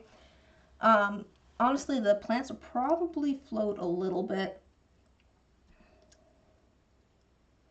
They do like to try and float a little bit. Which in this case will hopefully mean that they will, if it's a little bit down from the top, the flowers will hopefully kind of fill in the molds a little bit. These are all lighter colored ones. Let me put these back in my little cup here. And use them for something else later.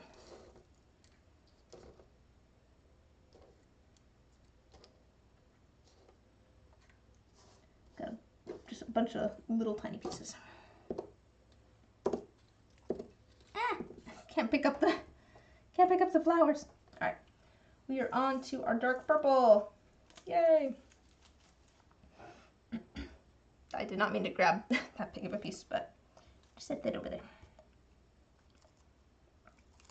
I am hoping that, I don't want to pack these too tightly too, because I do want the like gold foil to be able to flow down into there. I don't necessarily want it all to just sit on top. Ugh, I might need to stop talking continuously.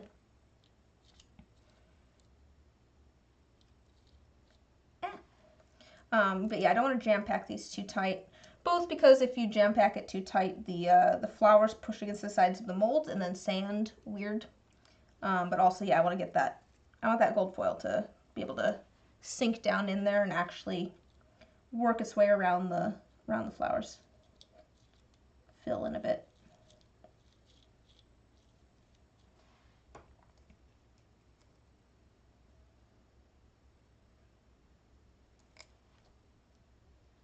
There we go. I think that's pretty good for the tin. It's kind of sticking out a little bit, which I don't want. There we go. That looks good.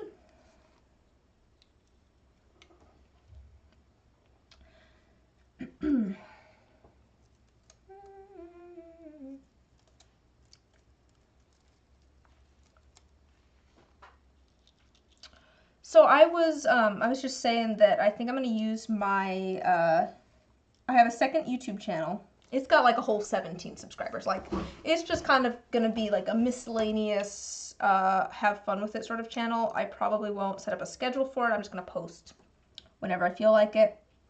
I think it's just going to be for any like non-art related stuff. Just whatever the heck I want to film and do. Like I said, probably a fair number of like games with friends, like video games. I'm not a big gamer, but I do like playing like multiplayer stuff. Like I streamed Phasmophobia over there with a couple folks last week. That was what I streamed last week, was a ghost hunting game. With a couple of other dice makers and one of my friends / mods. Well, I mean, they're all my friends, but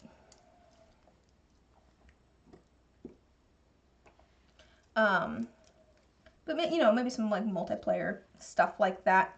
So here's a question for you. And it doesn't have to be like a video game, but I am kind of looking for video game ideas.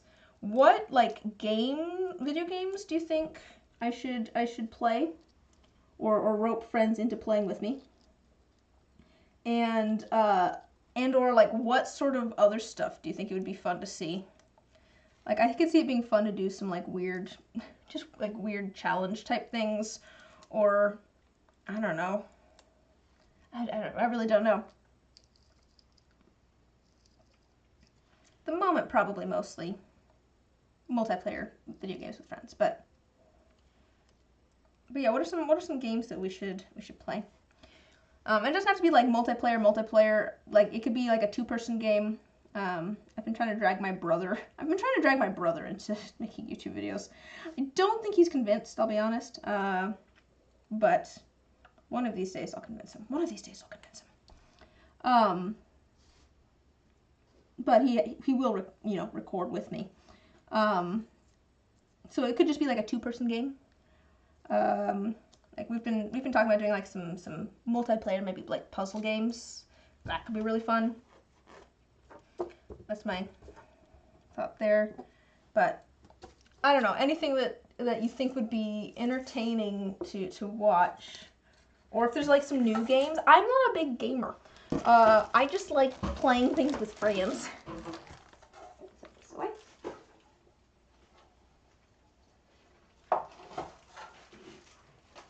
Alright, I think we just need to put our stuff into a little mixing cup, and we'll call it good. I'm just gonna use a mixing cup again. It's just gonna be, it's not gonna affect anything. Alright, so gold foil, and I feel like, oops, it's stuck to my fingers. I want like a fair amount of gold foil. I want it to look purposeful, but I don't want there to be like so much that it overpowers the flowers. Let's add just like a couple of pieces, I think.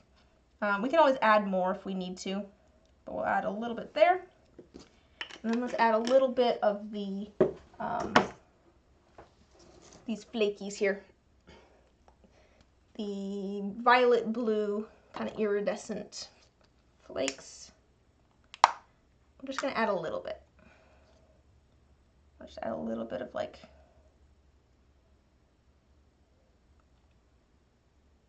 kind of a purpley sparkle.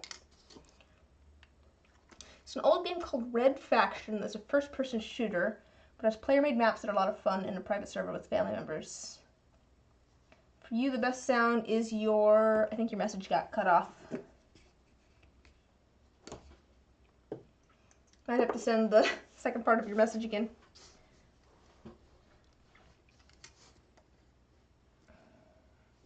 Alright, I think we're ready there.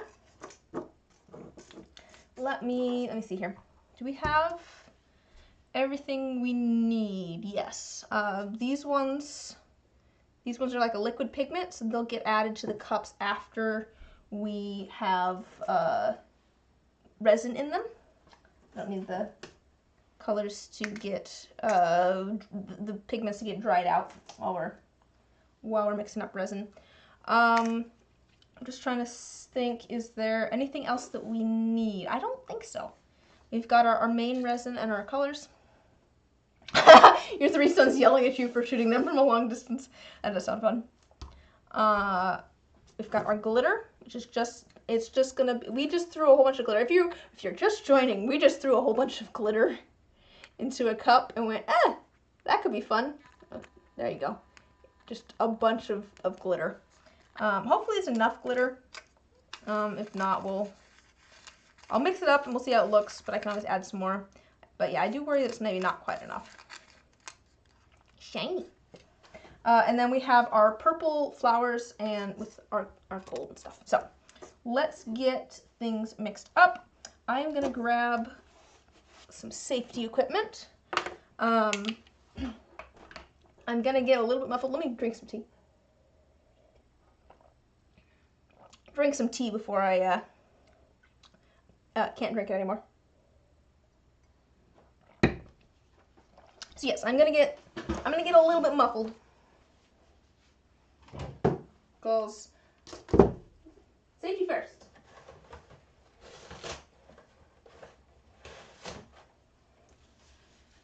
All right.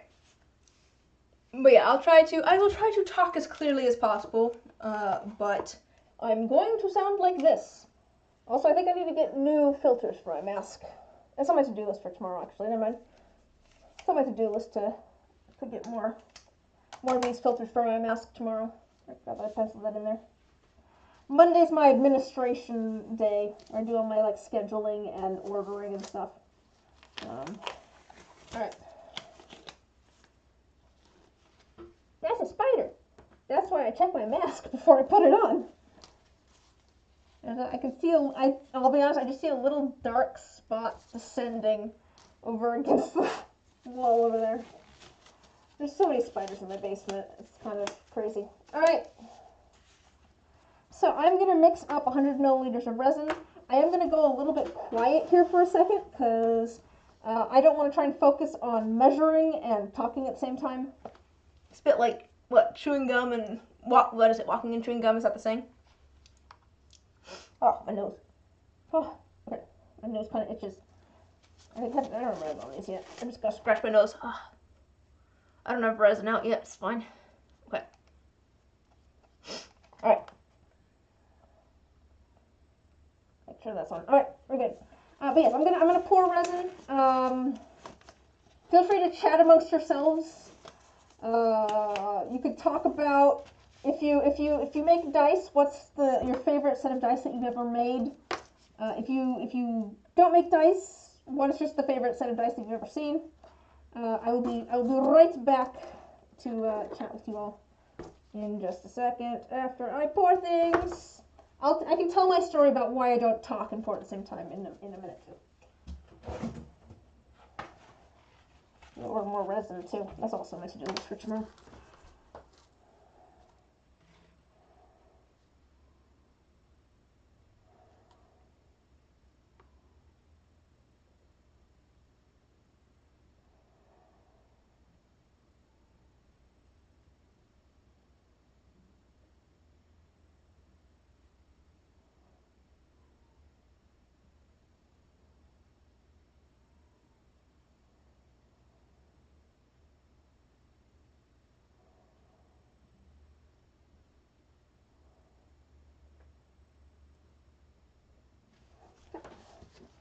There's the resin.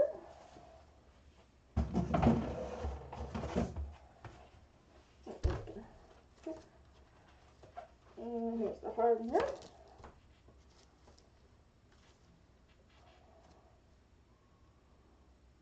I'm putting my hand behind it so that I can actually see the lines. If I don't do that, I can't see the lines on the cup.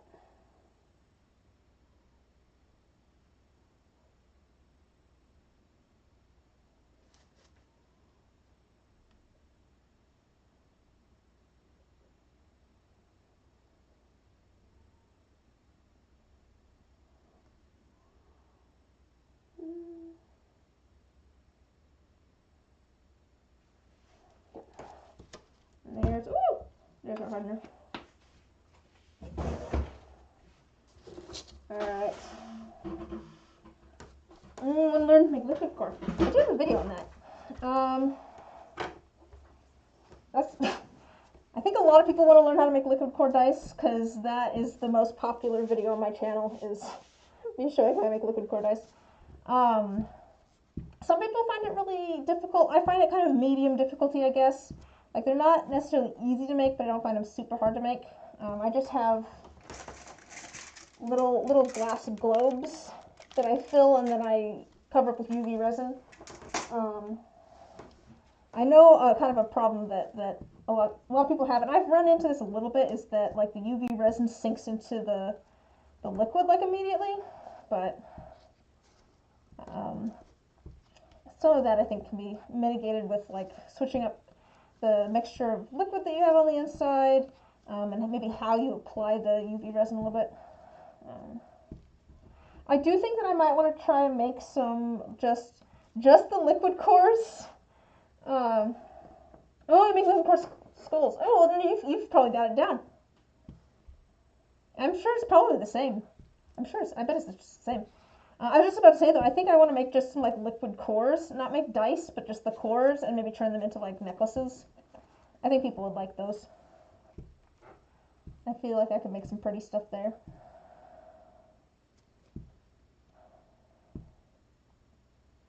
I would just worry about them being strong enough. Like the UV resin that I use to close them, the UV resin I use to close them, it works because it's then encased in the dice, in my nice strong 2-part resin, but I feel like it is not it's not the strongest. I could probably pull it off fairly easily. So I don't know how well it would do for necklaces. I did do some little like bottles. I have some, I did like little, like little bottle necklaces. And I did close those up with UV resin, but they're shaped in such a way that it kind of is going to be harder for that resin to get pulled out or pulled off. But maybe I'll make some more little liquid necklace, like liquid core necklace, liquid core bottle necklaces. That's the words I was looking for.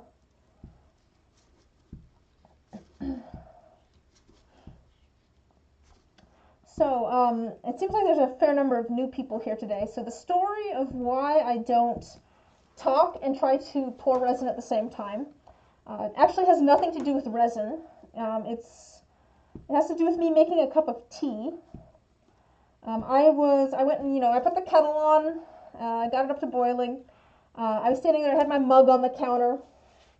I was standing there with the kettle, I was pouring into the mug. I was staring at my cup of tea. I just started thinking about something else, started daydreaming about something. And when I zoned back in, I had overflowed my mug and there was water all over the counter. I was actively looking at my mug of tea and I just zoned out enough that I just kept going. Stopped thinking about it, got water all over the place. So I figure it's better for me to actively focus on measuring out the resin than try to focus on talking while measuring it out and end up with a big mess everywhere. As much fun as I'm sure it would be for you all to see me spill resin everywhere, which I'll do anyways, believe me. As much fun as I'm sure that'd be for you guys, that'd be kind of a mess for me. So I'm going to try and avoid that if I can. Alright, but we're gonna mix this up until we don't see any streaks in it. That's my gauge for when it is mixed completely. I wonder if I can... There's still streaks in here. I don't know that I would be able to show you. Not super visible. But basically, if you can kind of see like a line in it at all, that's where the part A and the part B are sitting next to each other. They're not mixed together completely. So I want to keep scraping the sides to make sure I don't have any of part A or part B stuck to the sides. I want to do the same to the bottom. And the same to my stir stick. Scrape that off as well. So I don't have any of part A or part B just like stuck to one spot on it. And I want to make sure that I mix this up until I don't see any more of those lines in there. Because that'll be a good indicator that all of it is mixed together completely. I have a tendency to probably over mix my resin a little bit. I'll even after I can't see any more streaks, I will still make sure to like scrape the sides and the bottom a little bit and stir it up a little bit. I have a pressure pot though, so I'm not too worried about the bubbles that I'm adding to my resin by doing this. I don't see any. I'm just looking for any spots where like the light refracts differently. So that's really what's happening. They have slightly different like refraction points. Have you tried the Let's Resin Black resin? I have not. Is it? Is this two-part epoxy or is this UV? UV resin. I'm curious what's the intended application for it? Is it? I guess if it's UV resin like that, that'd be interesting to me. It's two-part epoxy. Oh, I don't know. I feel like I like. Is it opaque or is it translucent? I guess to be fair, like the clear works out well for me because I like to mix in all my other colors and stuff. But does sound interesting with black resin.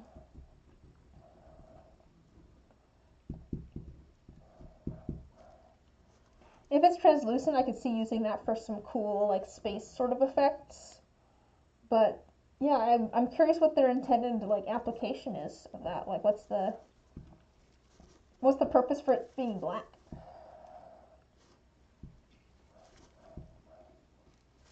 Okay, I think this is pretty good. We are going to divide this up. Oh, it's opaque. Interesting. It is useful to have like a black, an opaque black, but I do have a pigment for that. I was curious. All right. So yeah, we're gonna divide this up. We want about 30 milliliters in each one. Each set of dice is about 30 milliliters.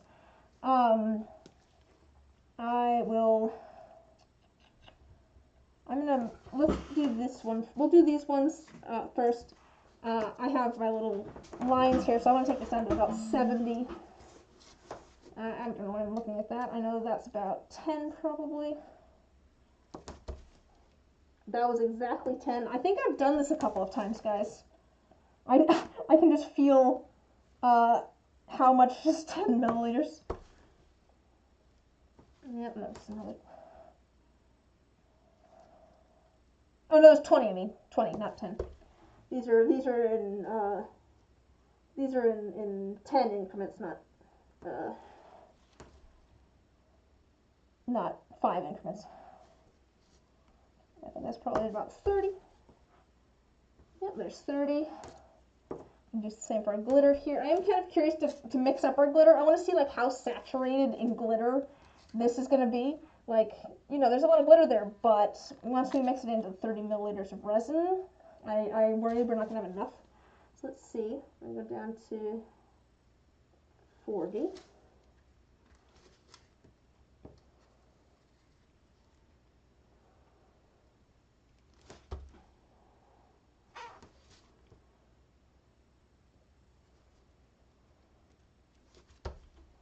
Okay. Got that about 40. We can put that a little tiny bit more. And then this last stuff's going to get split up in our main color and then our 3 kind of bright colors. But let's mix this up because I just want to see how this looks. And see if it just looks like a jumbled mess like I kind of figured it would. Yeah, it's a little bit of a jumbled mess. It definitely ended up feeling a little bit more maybe brown. There's just a lot going on in there. I kind of figured it might because I added, you know, green and pink. They're complementary colors. So if you've got like a bunch of little pieces of green and a bunch of little pieces of pink together and you're standing far enough away, it's going to look like brown. They're going to mix to brown. But, I don't know. Maybe I could add some more like flower glitter or something. Oh, it feels almost like, look at all those colors. Like you can't, it's not focusing. It never does like to focus. Focus! Focus! There we go. See, it ended up looking kind of brown just because there's so many colors in there. I could add more like big chunky glitter, but like some more of the like flowers and things. But I don't know. We'll let that sit for a minute. We're going to pour that last anyways because we want the resin to be thicker so that it doesn't all sink. Let's get our, let's just get our plant ones mixed up and poured. I want to get these poured as quickly as possible because I want the resin to be able to sink down in there. See how it's feeling with the amount of gold foil and the amount of shimmer in there. See if it feels like enough. I feel like all the shimmer's at the bottom. It's just like a little bit.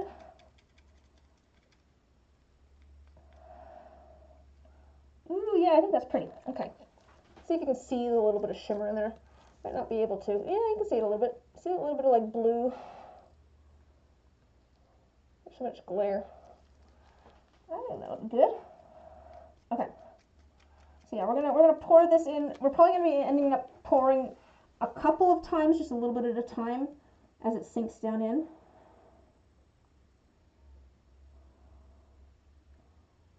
Because it's going to take a second for the resin to move around, whoops, all of the plants.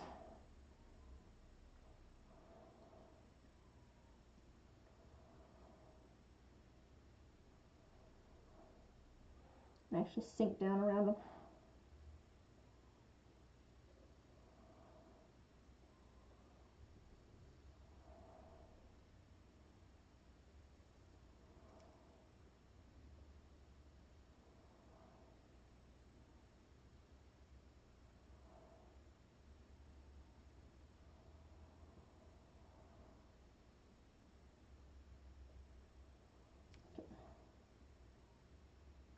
Sorry, I went really quiet. I'm concentrating on not spilling this everywhere.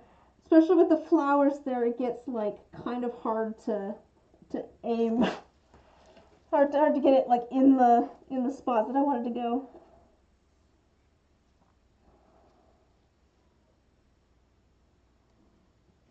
Ah.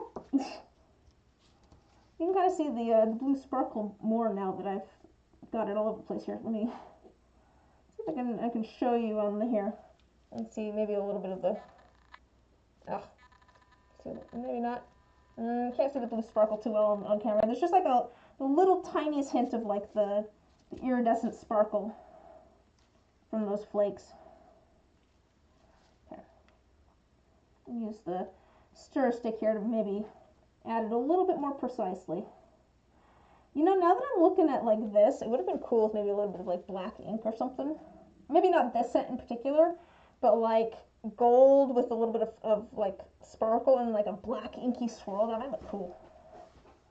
Later. That's an idea for a later scent. Or someone else is welcome to steal that idea and try it out too. They're also always welcome to try out any of the stuff that I'm doing or take inspiration, steal ideas. Go for it.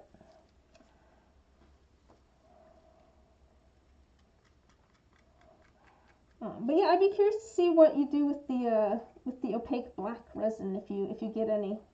It seems like an interesting concept, but I don't know what I would do with it. Like, I don't know like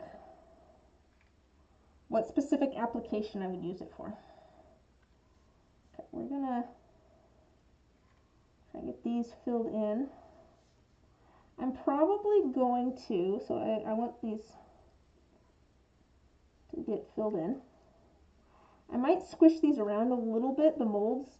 So what I mean by that is I'm not going to pick up like the D20 here. I'm probably going to squish this a little bit. Just a little bit.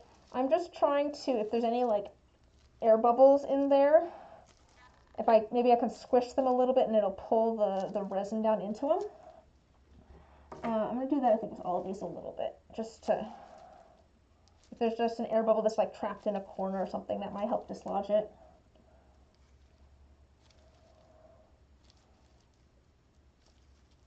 There's definitely, you can definitely see some air bubbles traveling to the surface there.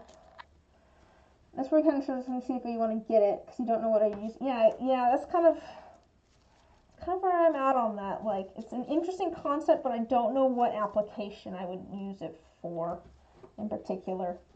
Like, is there a benefit to it versus just my regular resin mixed with like some sort of black pigment? Like, is it more convenient somehow? I'm curious what their marketing is for it. You've used opaque black when painting the mold with color changing mica dust. The black brings, oh, for sure, yes. I've used black, like I've turned this resin black. But I'm not sure what the benefit would be of getting resin that is already dyed black before I mix in my colors, because I feel like it has less versatility.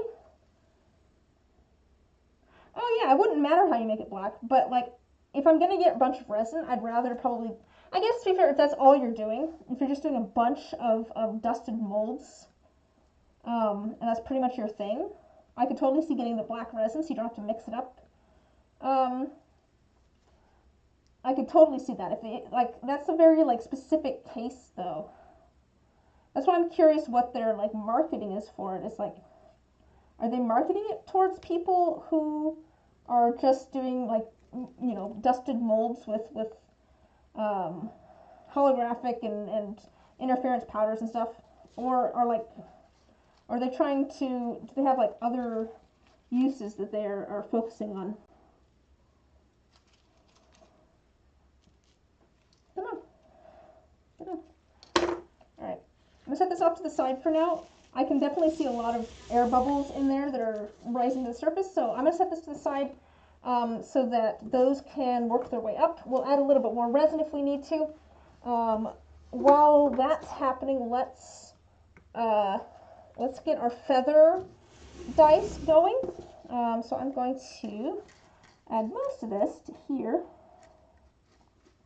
We'll go up to maybe like 20 milliliters, maybe about 20. So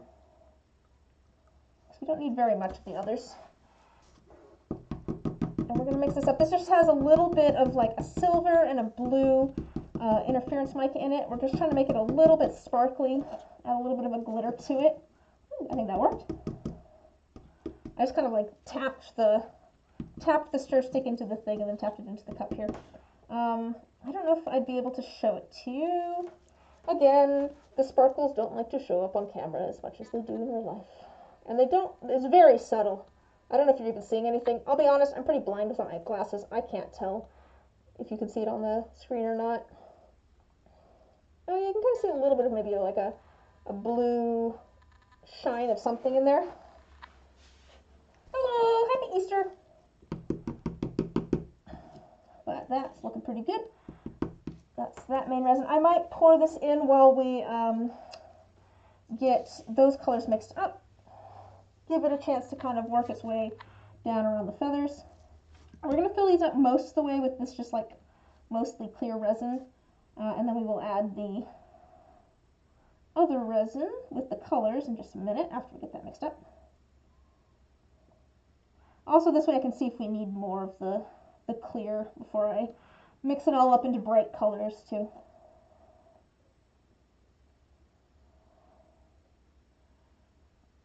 That's a cat hair. That's cat hair. That's not a feather. Get out of there. This is like the bane of my existence. There's just cat hair everywhere. And before you request cat hair dice, I've already done cat hair dice. People in the chat wanted me to do cat hair dice. They didn't think I'd actually do cat hair dice, so of course I did cat hair dice. Why did I have a random bag of just cat hair sitting around? Don't ask. You don't need to know. It's okay. It's okay. Don't ask about the random bag of cat hair in my house. Actually, the random bag of cat hair that was sitting in the drawer next to me when people suggested cat hair dice. That was the funniest part of it. Ever tried snake? Yeah, I did. I did a set fairly recently. I did a commission fairly recently with snake skin. I have all the stuff on that recorded. I just need to get around to editing it and actually kind of put together a video. I do want to do a video at some point about that because I have tried that and it was kind of fun. Something I'm assuming, have you tried snake skin then as well? Something I found with like the snake skin is if I just put the snake skin in, it kind of like disappears in the resin pretty much. So I ended up dyeing it with some alcohol ink before putting it into my resin, and it really worked out pretty well. I think I still have some more sitting there or something. It floated. Oh, interesting. Okay. I wonder. Yeah, I can't remember. Did I put it in first and then pour the resin, or did I dip it in the resin? I might have taken the pieces of snakeskin, dipped them in resin, and then put them into the molds. That's something that if you're using like a flower, it kind of wouldn't work very well with these because I had so many little pieces. But if you're doing like a flower or some sort of inclusion where air is likely to get trapped, it can be useful to, instead of putting it into the mold and then pouring resin over the top of it, dipping it into the resin and then putting that into the mold, getting it nice and coated so that there's no like air bubbles stuck to it. That's something that I found. I was thinking of doing like a whole video at one point on like floral and natural inclusions. So like plants and maybe bugs and snake skin and some of that stuff. But maybe I still will at some point. It kind of, I guess, ended up being the video I'm working on after this next one about just dice inclusions in general. Okay, do any of these need a little bit more? Maybe the D12. Ooh, the blue I think is a good choice. Seeing a little bit of that blue shimmer in there is pretty. Okay.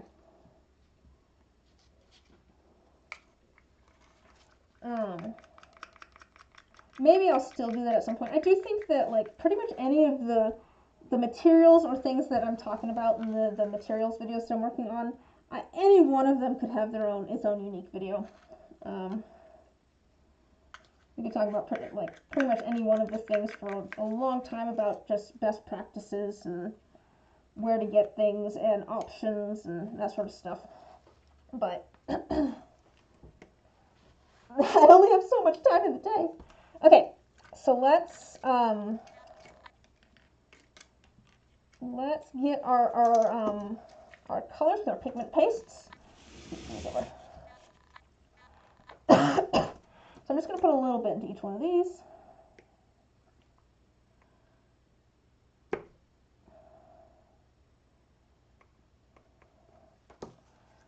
But yeah, this is going to be my second time trying out these pigment pastes. I think I like them. I haven't really used pigment paste before.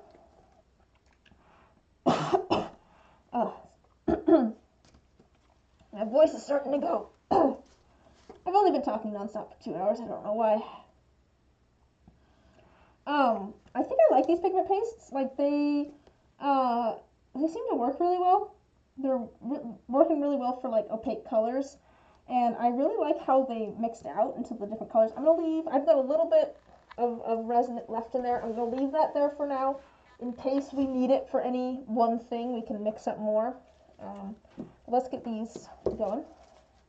So, yeah, I will say that the reason I hadn't gotten these before is because they're rather spendy. But there's a lot there. Like, that's gonna last me a while. I don't need a ton. Let's grab like that much, I think. That might even be too much, but I want it nice and pigmented and heavy for sinking. Cool. And as opaque as it can be. I know, isn't it nice? I was showing off at the beginning of the stream. I got 3 colors of these pigment pastes, and they really, I got this. I'll show you all of them. We're gonna mix up all of them, but they really mix out into some really pretty colors. I can get pretty much any color I want with just these 3. These are basically the printer toner colors. We've got like a bright yellow, we've got like a magenta, and then the blue is maybe not quite cyan. It's a little bit cooler toned maybe than cyan is. But it was the closest that they had available, so it's what I went with. The pink, you can already see the pink. Yes, hello. Yeah. Let's see here. Mix that up a little. To be fair, guys, I've got printer toner that I kind of want to try at some point. Not too much. I think that's too much. Probably fine, right? We'll drop off a little bit and call it good. All right. I straight up have cartridges from a copier, and I do kind of want to try because it's like a powder. The pigment for copy machines is like a powder. I need to figure out how to open those up. Probably the best. What's going to be the easiest for that? But I do want to try those out at some point and see what happens. That's the blue. And you can see the blue is maybe not quite as cyan. I'm gonna have to like poke a hole in it. I like they're like a plastic, so I could totally like poke a hole in it and be fine. But this blue kind of separates a little bit. I feel like this blue is maybe more opaque than the other 2 are. But I guess the other ones are like, I got like the fluorescent colors. So maybe it's just because they're kind of like a different line almost. Yeah, see this blue is like so opaque.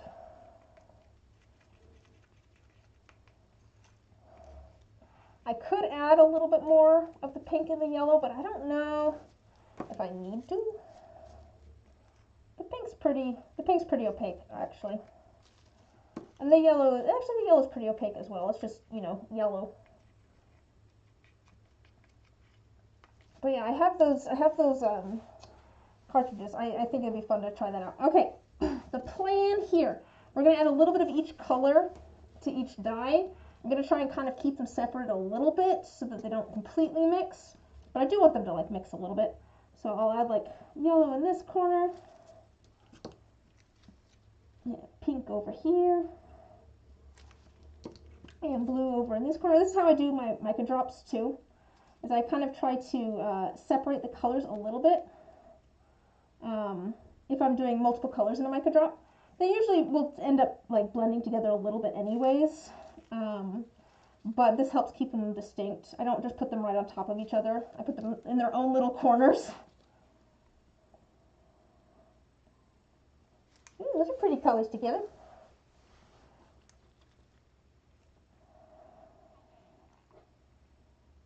And in this corner, we have yellow. Okay.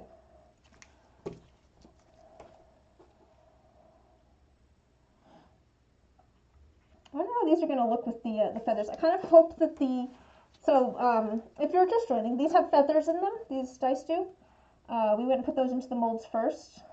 I'm kind of curious to see if the colors sink down enough to kind of go in between like the little pieces of feather. I feel like that could be cool if they do. I don't know if they will or not though.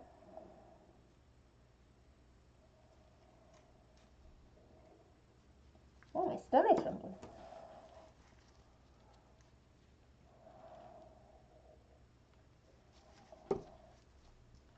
Ooh, I've got leftover pasta in the fridge. I think I'm gonna have that for dinner. Ooh, that blue got a little bit everywhere, but that's okay. I should pull out some spare molds. I think I'm gonna actually maybe I'll use that mold. I think you'll get any teeny tiny hits of green, purple, and orange. See, that's my hope. I hope that they do mix together a little bit. I think we'll get a little bit, but this is also only my second time using these pigments, so I'm still figuring out how they work a little bit. So this is a little bit of an experiment just to see how they behave when I use them like this. But my hope is that they mix a little bit. I'm keeping them separate though, because I know that if I drop them one on top of each other, they're just gonna turn brown. Probably they'll probably mix completely. That's not what I want. I don't want them to mix completely. I want them to stay a little bit distinct, so we still have the blue and the pink and the yellow in there. But hopefully we'll get some of those other colors as well.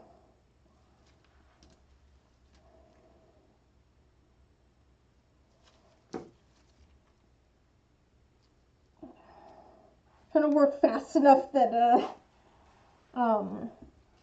it doesn't all just go into the same spot. All right, let's press this down a little bit with a little bit of rubbing alcohol. That just helps pop the bubbles a little bit. No colors will be preferred. Yeah, exactly. Yeah. Try and get as many colors in there as possible. Let's use a little bit more resin. I'm gonna let these sit for a minute too. I'm kind of hopefully, if these are actually going to sink well, we will see that in a minute.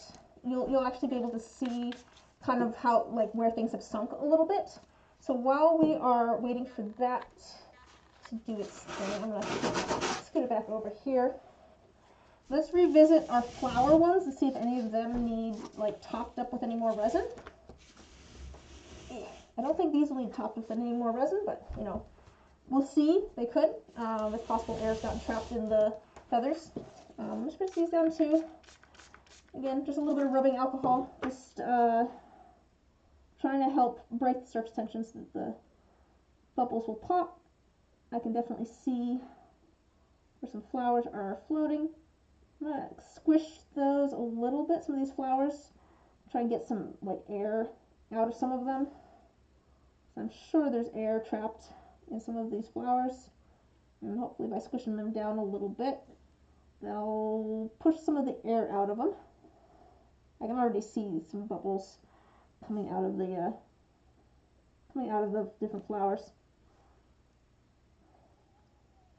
It doesn't look like there's like too much, like all of the molds still look pretty full. So that's good. Like there's definitely a lot of air bubbles at the surface, but it's not like they've completely sunk down and there's no resin in there anymore. So that is that's good.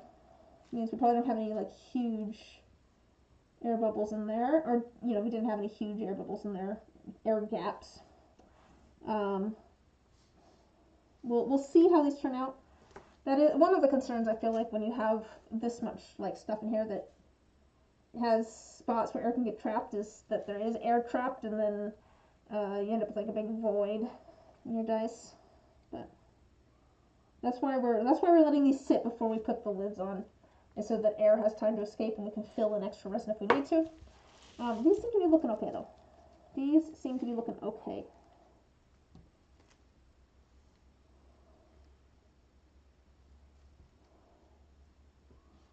Alright.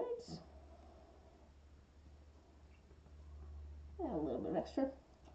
I'm gonna add I'll add a little bit to the lids here.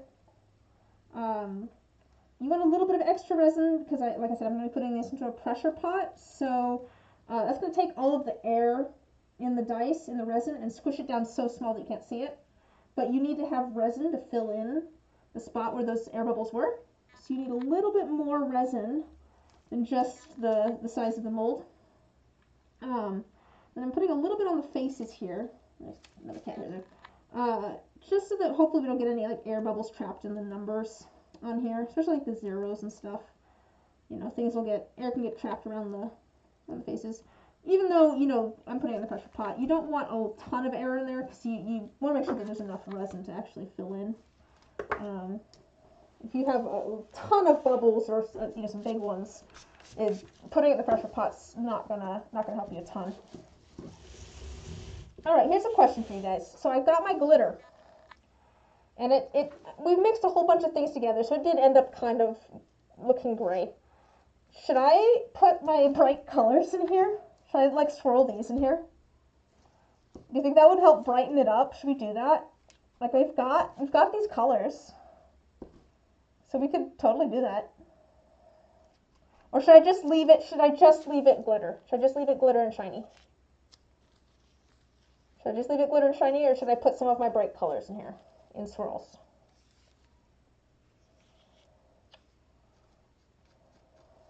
Might as well, this stuff's waiting to be used. I mean, if I don't put it in here, I'll put it into some other miscellaneous dice. Anything that we don't end up using in these sets of dice, I'll either put it in miscellaneous dice. I might put it into I have a dump mold here of a jar. I might put it in here. You vote bright colors. Sounds like we've got a couple of votes for the opaque color might hide the glitter. I'm thinking that the opaque, I'm going to swirl it in there so that hopefully it will be kind of on the inside. So hopefully the glitter will be mostly on the outsides of the dice, and the glitter's going to sink probably too. I'm waiting a little bit for it to get thicker so that hopefully it doesn't sink as much. But my plan was to have kind of the bright colors be a little bit more on the inside. Swirl them through so you just catch like a glimpse of them through the glitter. I wasn't going to add very much. All right. Sounds like we're in agreement. We'll do some bright colors. I could do just 2 colors, but might as well do all 3, right? Although pink, I could leave out the blue. I could just do pink and yellow. Could just do pink and yellow, but I mean I've got blue in here too. I'll just do them all. We'll just do them all. It's more fun when you treat every pour as an experiment. It's fun when you treat every pour as an experiment. We'll see what happens. If they don't turn out, they don't turn out. I'll throw them into my miscellaneous raw dice bin, or sell them as a raw set. Someone else might like them, even if I don't. Pink. I do really like doing like a hot pink and a gold together. I do really like that combo. It's one of my favorites. I like doing pink and here I'll show you this one. This die is dead anyways. I do really like doing yellow and pink together. This is different pigments, but I do like that combo. This is kind of an everything in the kitchen sink sort of thing here, right? This is a little bit of everything. I've got glow-in-the-dark glitter in here. I've got different shapes of glitter. I might as well just throw in all the colors. I know, I do want to make a full set. I have these over here. I really don't care, I guess, if these get kind of resiny. I do want to do some stuff with these colors. I'm just, yeah. I have some different fluorescent colors. I guess maybe I could use my fluorescent blue over there with this. I wonder if that would mix well too. But yeah, we're waiting for this to get thick. One of the ways I could tell when it's probably thick enough, pink and blue. Ooh, this one. Yeah, I do like me a pink and a blue together too. I've made so many pink and blue dice. Just in the years that I've been doing this. What was I saying? Oh yes, I'm waiting for this to get super thick so that the glitter won't sink. One of the ways that I am keeping an eye on that to see is, do my fingers completely stick to this stick?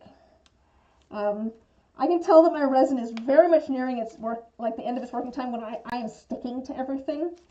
Like, you know, just the tiniest bit of like resin on my glove is like sticking my fingers together. It's like, oh, I gotta work fast now. But you can kind of tell, you know, how sticky things are a little bit. We've got a couple big bubbles here.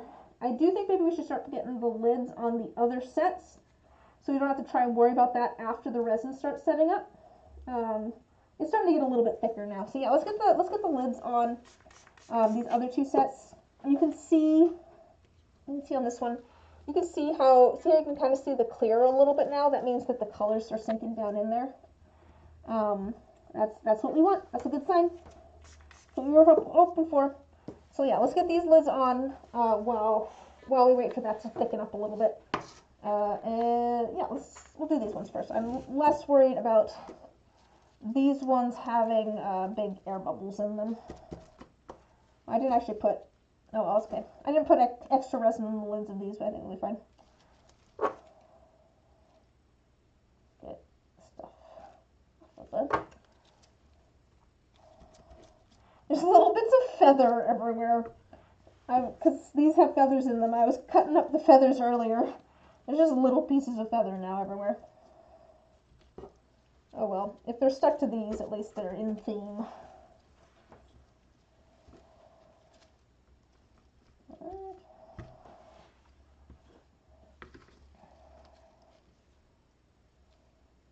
I can tell that some of these are older molds because the keys aren't cut nearly as deep. A little bit, the keys feel a little bit more wobbly. Not quite as set and firm. They're just not as deep. The keys aren't. Those are the little cuts here that show which direction the lids go on. Those are the keys, if you weren't sure. Feather pieces. Feather, yeah, nature's natural glitter. Yeah, true. They're everywhere.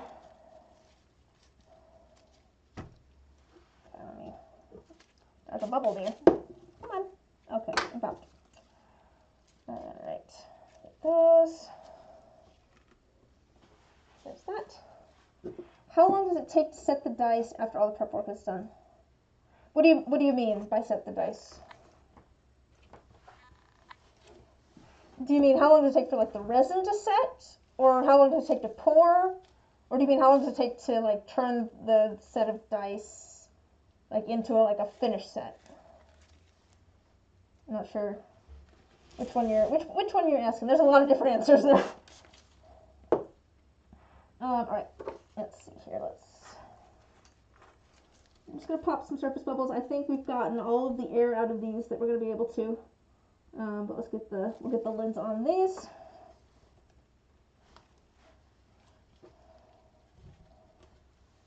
But yeah, but I don't know what, oh, okay, I see what you're saying. So yeah, it's a chemical reaction. There's two different kinds of resin. There's two different kinds of resin. There's 2-part epoxy resin, well, this is the two kinds that I work with a little bit, where it's like two liquids that you mix together. Oops, that's not on the right direction. That's not good. There's two liquids that you mix together. That's what we're working with right now. And then, depending on what resin you're using, a chemical reaction takes place and it turns into plastic. The resin here that I'm using, it takes about 24 hours for it to get hard enough for me to unmold them. You have you have like a 40-minute work time technically, so you have about 40 minutes that you can work with it until it gets so thick that you can't really work with it anymore. But yeah, you got to let it sit for about 24 hours before it's solid enough for you to take it out of the molds. And then you got, at least with this stuff, you want to let it sit like another 24 hours at least to like finish curing completely, because it's still kind of soft a little bit when you take it out of the molds. And then at that point you can like sand it and stuff. It varies from resin to resin though. I have a different resin that I think is supposed to be like an 8-hour cure time, if I remember correctly. So that stuff is only supposed to take like 8 hours for it to cure. The pressure pot that I'm talking about, that's not actually to help it cure. It will cure, it'll turn to solid plastic, whether it's in the pressure pot or not. The pressure pot is to get rid of any air bubbles. It takes all of the little tiny micro bubbles that you get in your resin, just from mixing it and stuff. You get lots of little tiny bubbles, and it's thick enough that not all of those bubbles can escape. But it takes all of those and it squishes them down so small that you can't see them anymore. You're basically just adding a whole bunch of pressure, so it's squishing all of the resin together. That's what that's for. So I leave it in my pressure pot for the... Yeah, that's why I use it for liquid core dice. So I leave it in there for about 24 hours while it's curing, up until the point until I can take it out of the molds, so that all those air bubbles are staying trapped within the resin, squished down so small you can't see them.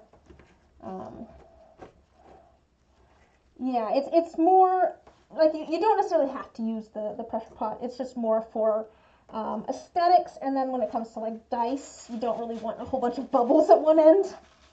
You want it to be solid, so it's not super light at one end. Okay, got a little bit of resin left there. We can pour that. I'm just going to use this as my dump mold. This is a jar. I made one of these already. These jars. I've only made one because it takes a bunch of resin, but I've been using it as like a dump mold.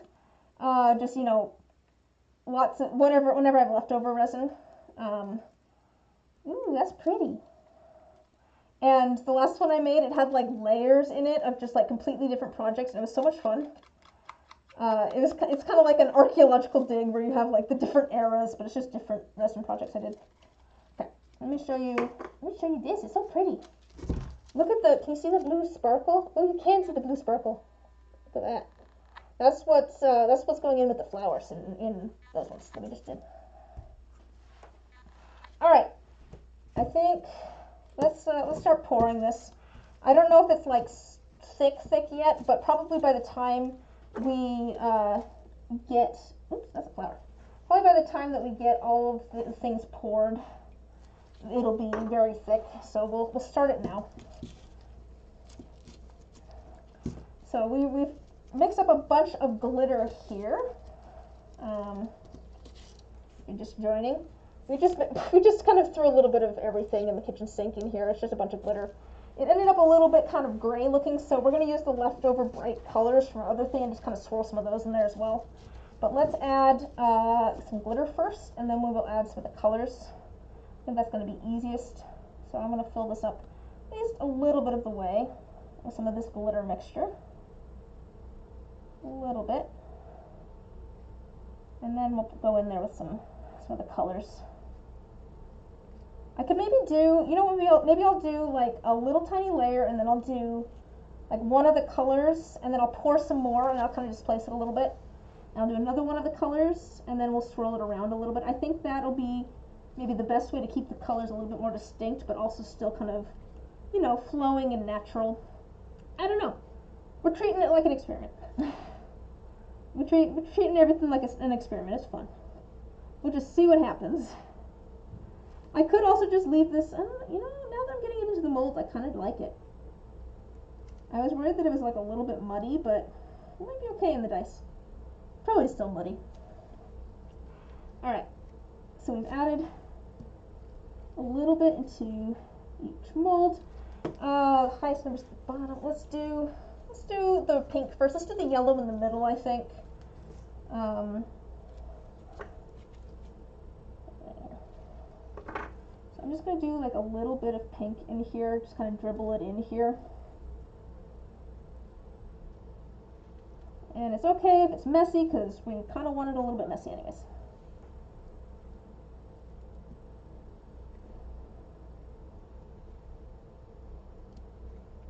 And put it in one end. Alright, and then I'm gonna...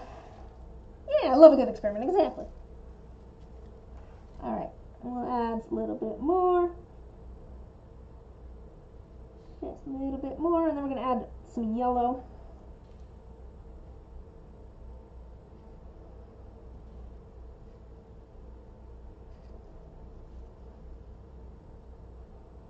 And this stuff, I don't know if it's gonna sink still like it did with the other time, but I don't really need to add any more there.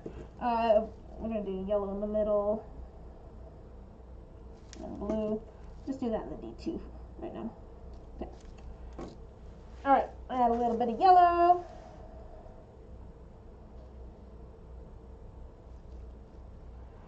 It's kind of fun. I've been doing so many like commissions recently that I haven't had too much chance. Well, between the commissions and like the YouTube videos and stuff, I haven't had too much chance to just like sit down and like make some random sets of dice. And it's really fun to do. That's I'm enjoying this. Just sitting here messing around a little bit. All right, we're getting a little bit more. Yeah, this is definitely getting a little bit thicker, I think. Although it also has a ton of glitter in there. So that kind of makes it feel almost a little bit thicker, I think. The large amount of glitter. Okay, I'm just going to cover up the yellow a little bit before I add the blue. Some of these are getting a little bit full though, so. Alright, and that's blue. But yes, I will film unmolding these and put it as a short on the channel in probably a couple days. It's been a while since I've done that. It's been a while since we've just sat here and poured some resin. Alright, a little bit of blue, just a little bit of blue. Okay, and then we will fill up the rest of the way with this, well, for the most part. I might leave a little bit of space because we're going to, I think, swirl around in there like once or twice to try and mix up those colors a little bit and get them moving around so they're not just, a layer or, one dollop of each color. I want them kind of swirled in there.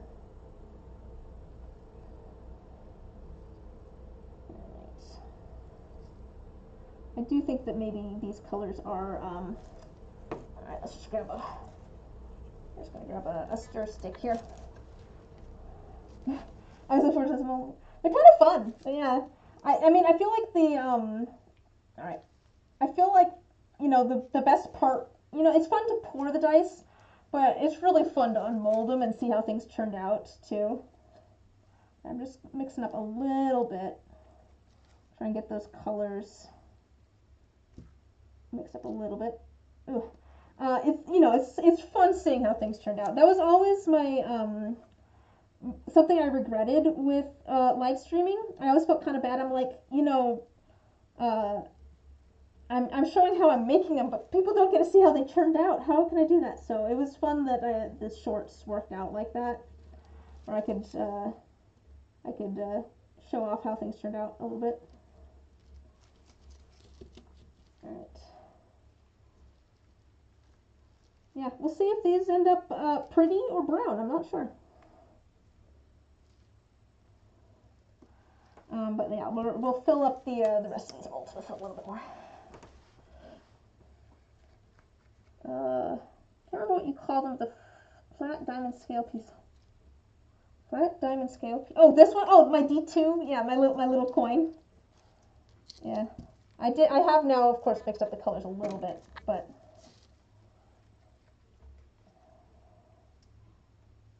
it was. I mean, I just liked how my logo fitted so perfectly. I thought it ended up being working well for that. Okay. I'm gonna try. I don't want to add too much resin to the lids. There's so much glitter in this that it could kind of get in the way of the lids closing completely. But I'll try to add a little bit because we do want a little bit of extra resin. I don't want all of this stuff to get in the way. Okay, I think these are all full enough. Alright. Switch this on. Okay, I'm going to let these sit for half a second while I put the rest, last little bit in here. We had a little bit of leftover clear as well. Oh, maybe put the blue in here. I have a, this is a light switch cover. It's also kind of been a dump mold, but I've been doing kind of, specific colors. A little bit of blue in here. We'll do this part as well. Just a little bit. We might still add a little bit of the blue to the our other dump mold there, but I'll put some of it in here. Get the cat out of here. And the random bits of things. I'll do a little bit of that. But yeah, we're gonna fill this up with our leftover resin. I just made some like miscellaneous dice. I usually, as a dump mold, will make like extra just random dice because for like in-person events, I just have like a tray of raw, so unsanded, just fresh out of the mold dice that you can dig through and purchase individually, which is fun. That tends to go down fairly quick, so I just make more of those. But I made some of those the other night, so we'll add to this thing. Whoop. Add to this to get rid of some of our extra.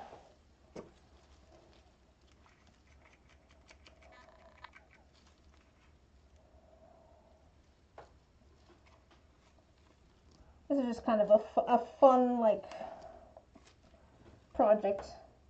Oh yeah, the raw dice. People like the raw dice. It works out well. It's a little bit less expensive. People can still get their handmade dice, but it's not nearly as expensive as like a finished set. So those take a lot of time. But also it's just fun to like dig, right? It's just fun to like dig through things. Sure, you have seen the people at my tables. Yeah, RadCon went well.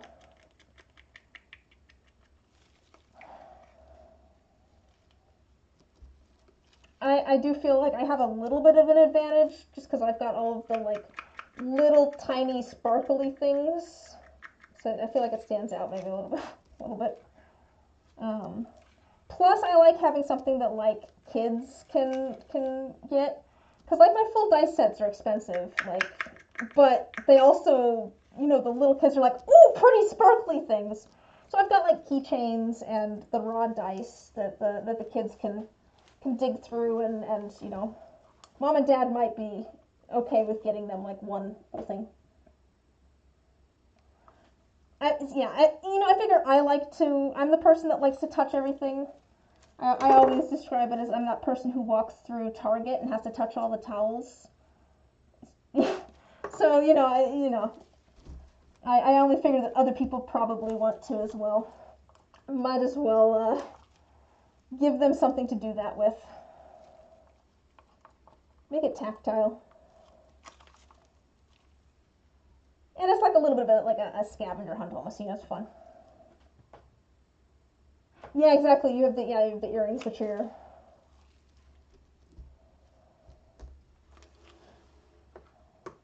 All right, I think I just got a little bit of glitter here.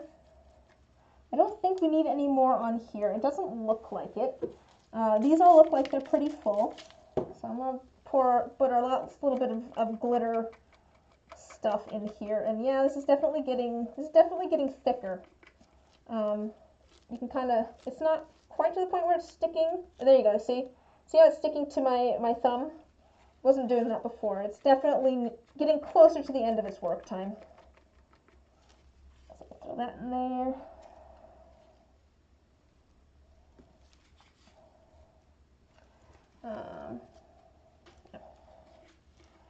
Alright, so we'll get the lids on these, and that's probably going to be, probably head out for the night. I don't have a plan for next week's stream. Not yet. I do plan on streaming. I don't know what I'm going to stream yet. Maybe we'll do, maybe we'll do some like polymer clay. I want to make some more like little mushroom necklaces and stuff. And maybe some more like, I don't know, I want to make some more like little polymer clay jewelry things. So maybe we'll plan for that next week. I'm not 100% sure on that yet. I haven't decided, but I will schedule a stream. I'll post about it on the Discord, and it'll show up on my page here as a scheduled stream. I usually do the scheduling on Friday, so should know by then what I'm going to be streaming about. You should, yeah. Anyways, I mean, hopefully I will know before then, but who knows? But yeah, let's maybe do some polymer clay stuff. That sounds fun. I am working on the next.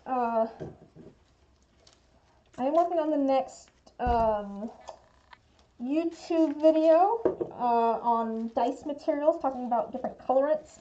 I am part of the way through editing that. I've not finished. But I'll hopefully have that up soon.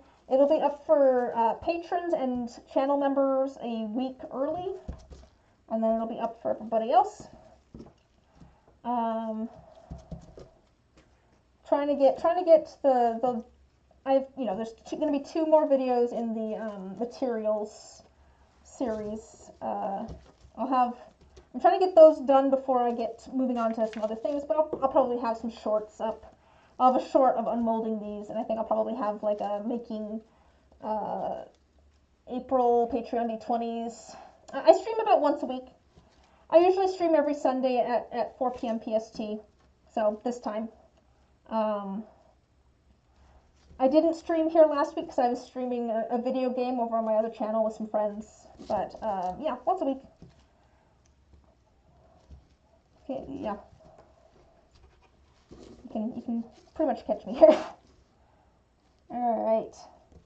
Yeah, I will, if you want to keep up to date with where things are at with me, my Discord's probably easiest. I tend to let people know things there first, but I will try to keep you guys updated on YouTube as well. I think that is everything. I need to go get these into the pressure pot, so I'm going to let you guys go so I can go run the air compressor because it's loud. But thanks for hanging out. I will hopefully see you guys next week. Have a good week until then. Bye. I don't know which camera to win.